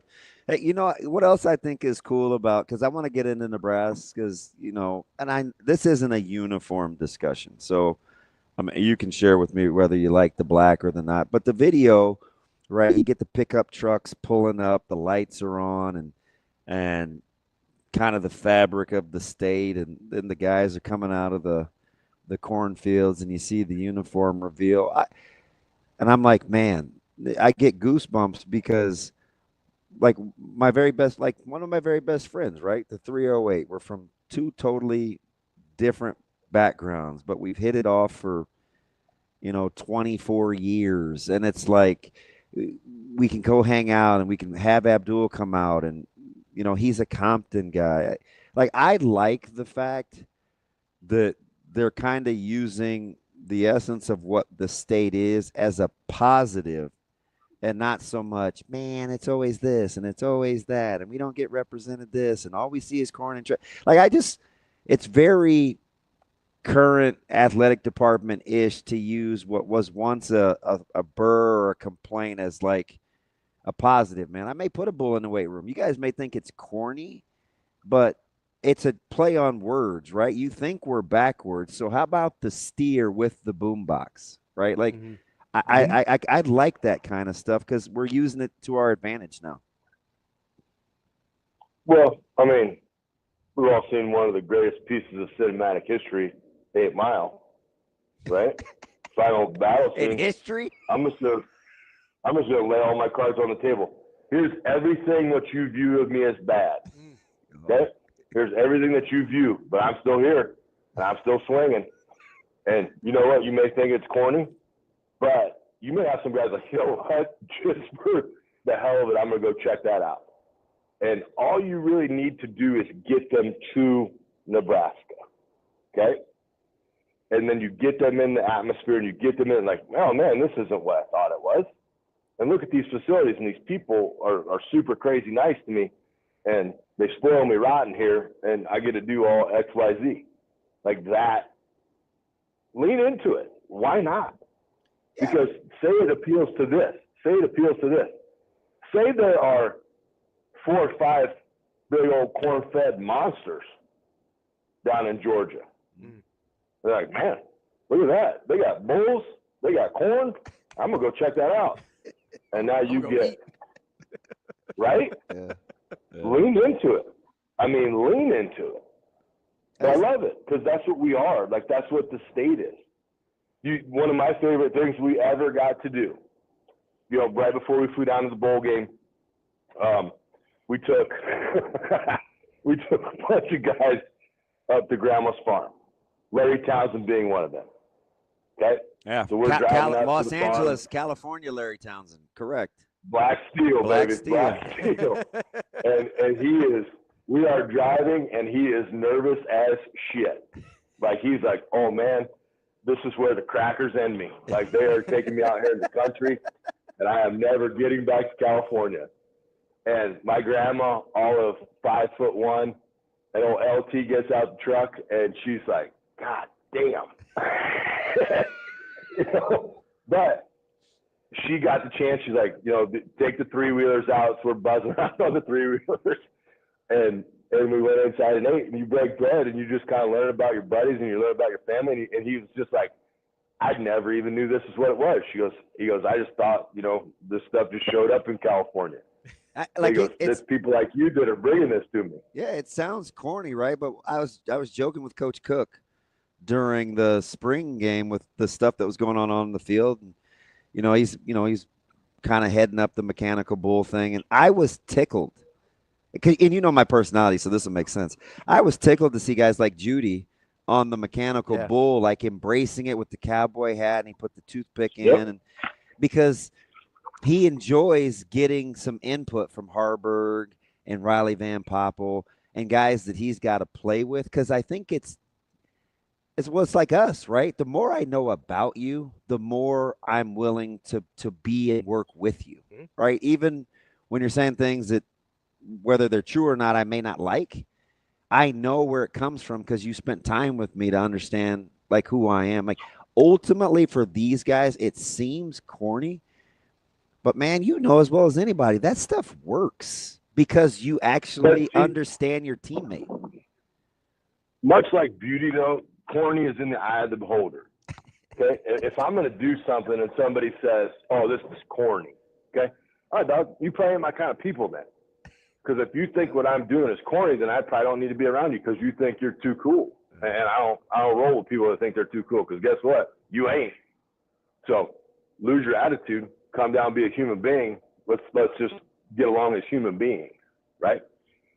I do. And go ahead. Those relationships and like being with people that are different than you change your life. Like Goofy Wishram spoke at the B'nai B'rith one year. Okay. And I'm the chauffeur. And I'm like, oh my God.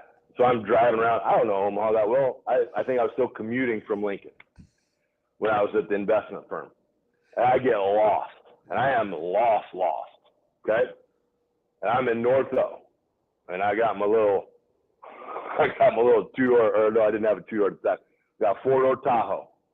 I get stopped at a stoplight, and one of the local street toughs had wanted to come up and introduce himself to me.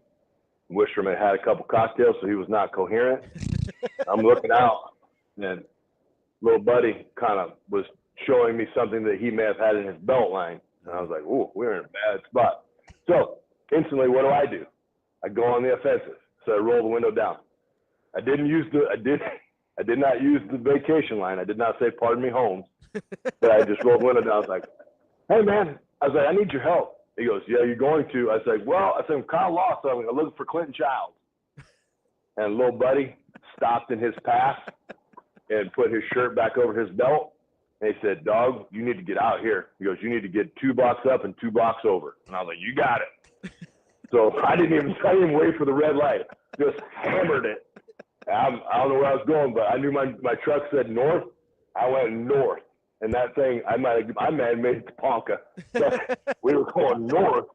I just and then I think I got the 480 and I got out of there. But yeah, but I just look at the personality types, right? Like in Winari, like, northeast KC, right? Van Poppel, Texas, Hofkin overseas.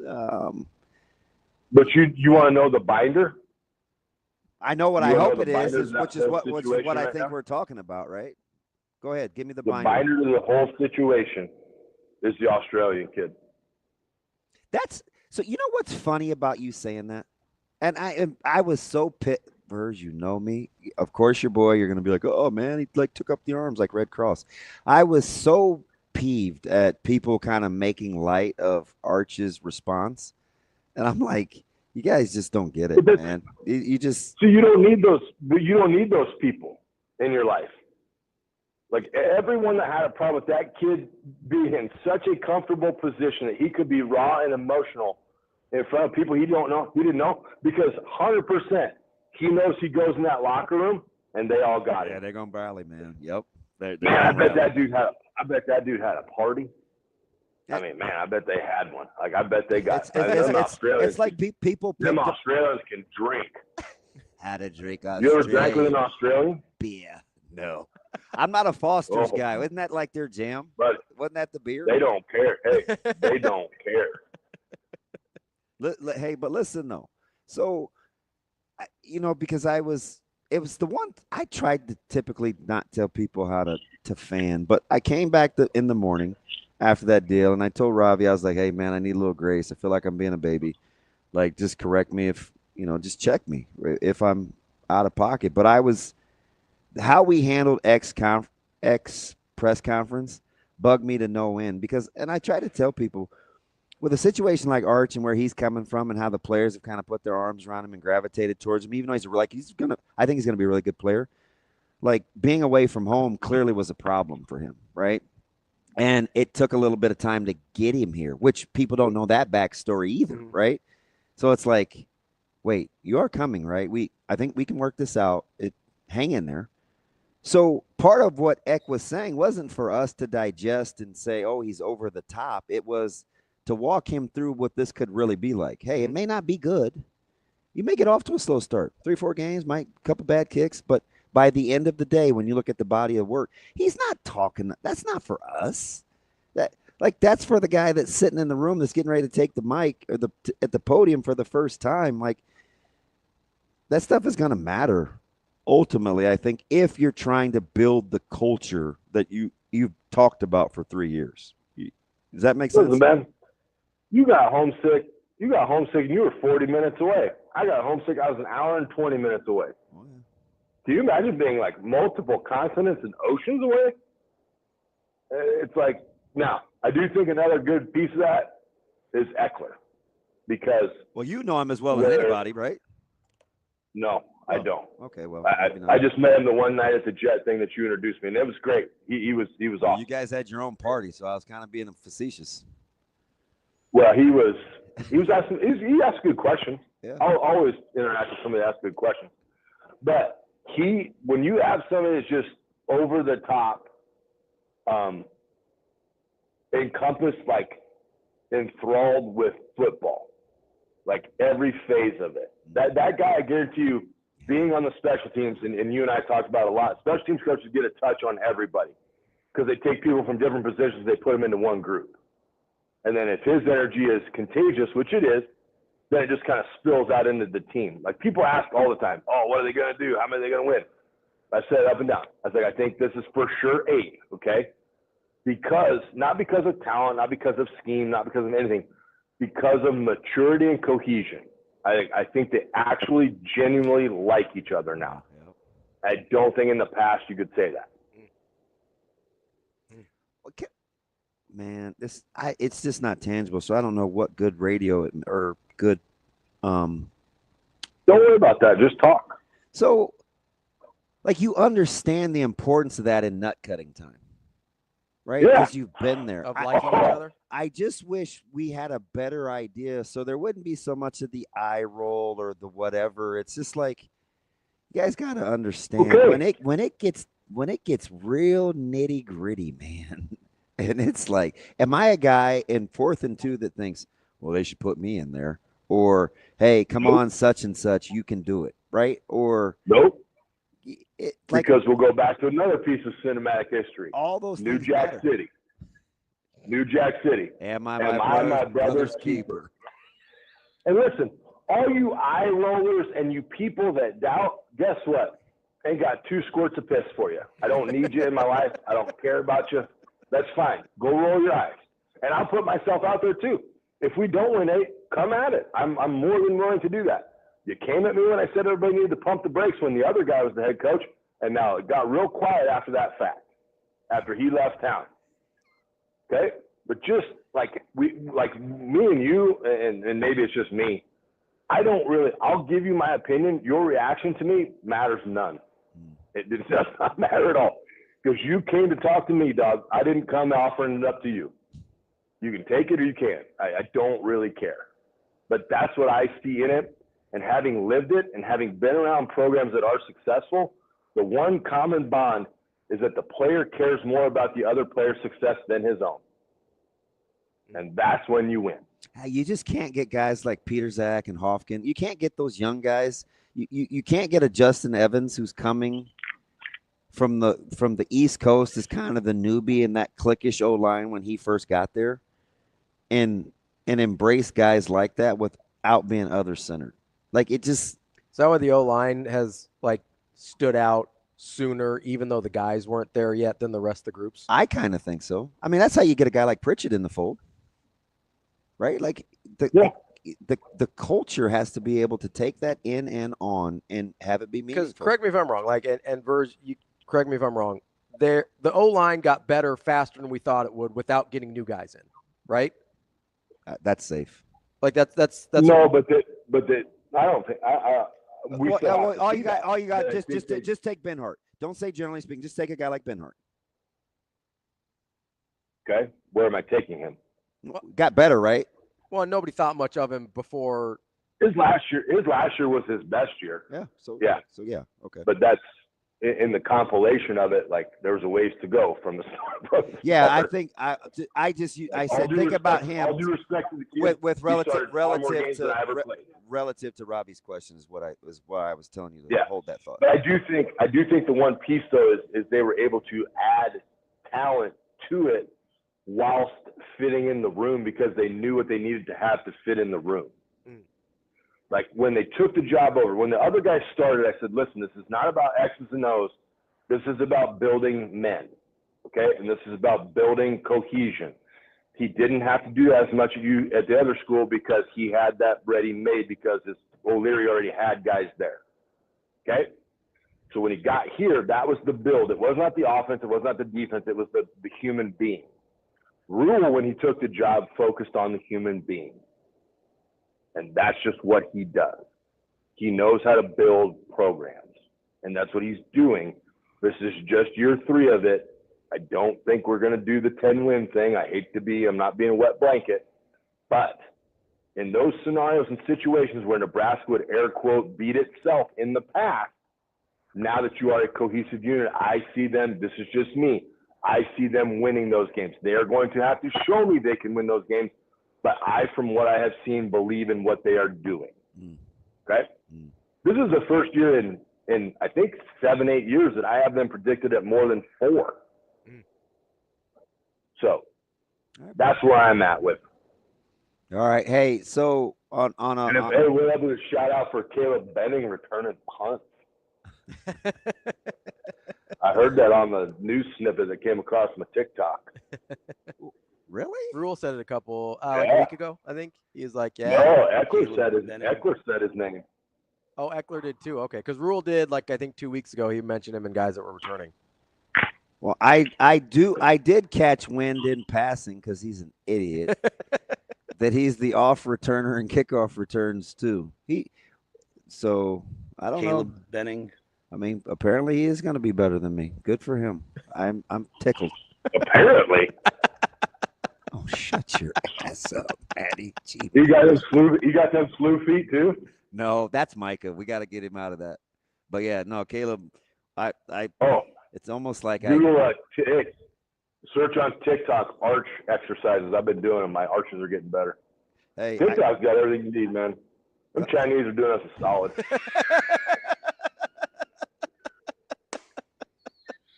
Wow. Rebuilding my arches. Hey, all my recipes. Egg beater thing. Hey, I got my sweet red fox shirt. Oh, that thing is funny. I got a couple jerseys off there I like a lot. Yeah, you did. Yeah, man. Hey, so let me get you out on this. Bought these drain covers that the guys in the back ruined, but they were sweet while they lasted. Hey, how pissed are you with the whole Ben Johnson complicated offense, get reps Caleb Williams thing? Are you ready to throw in the towel already? No, I just wear my favorite shirt. Boy, I hate being right all the time. Like the Cubs. Like people feel like, why are the Cubs bad? But listen, man, I'm gonna be as committed as a fan as you are an owner. If you spend some money and get some players in, I'll cheer my ass off. If you do nothing at the trade deadline, nothing, and then you wonder why you're going on a skid in August, I can't help you. And maybe you should just pass it on, get a new GM. Regular. But yeah, Caleb Johnson's best pass that he's thrown was to alignment. Whatever. And to alignment. You better hope they become Caleb Johnson if he's all in on Ben Johnson.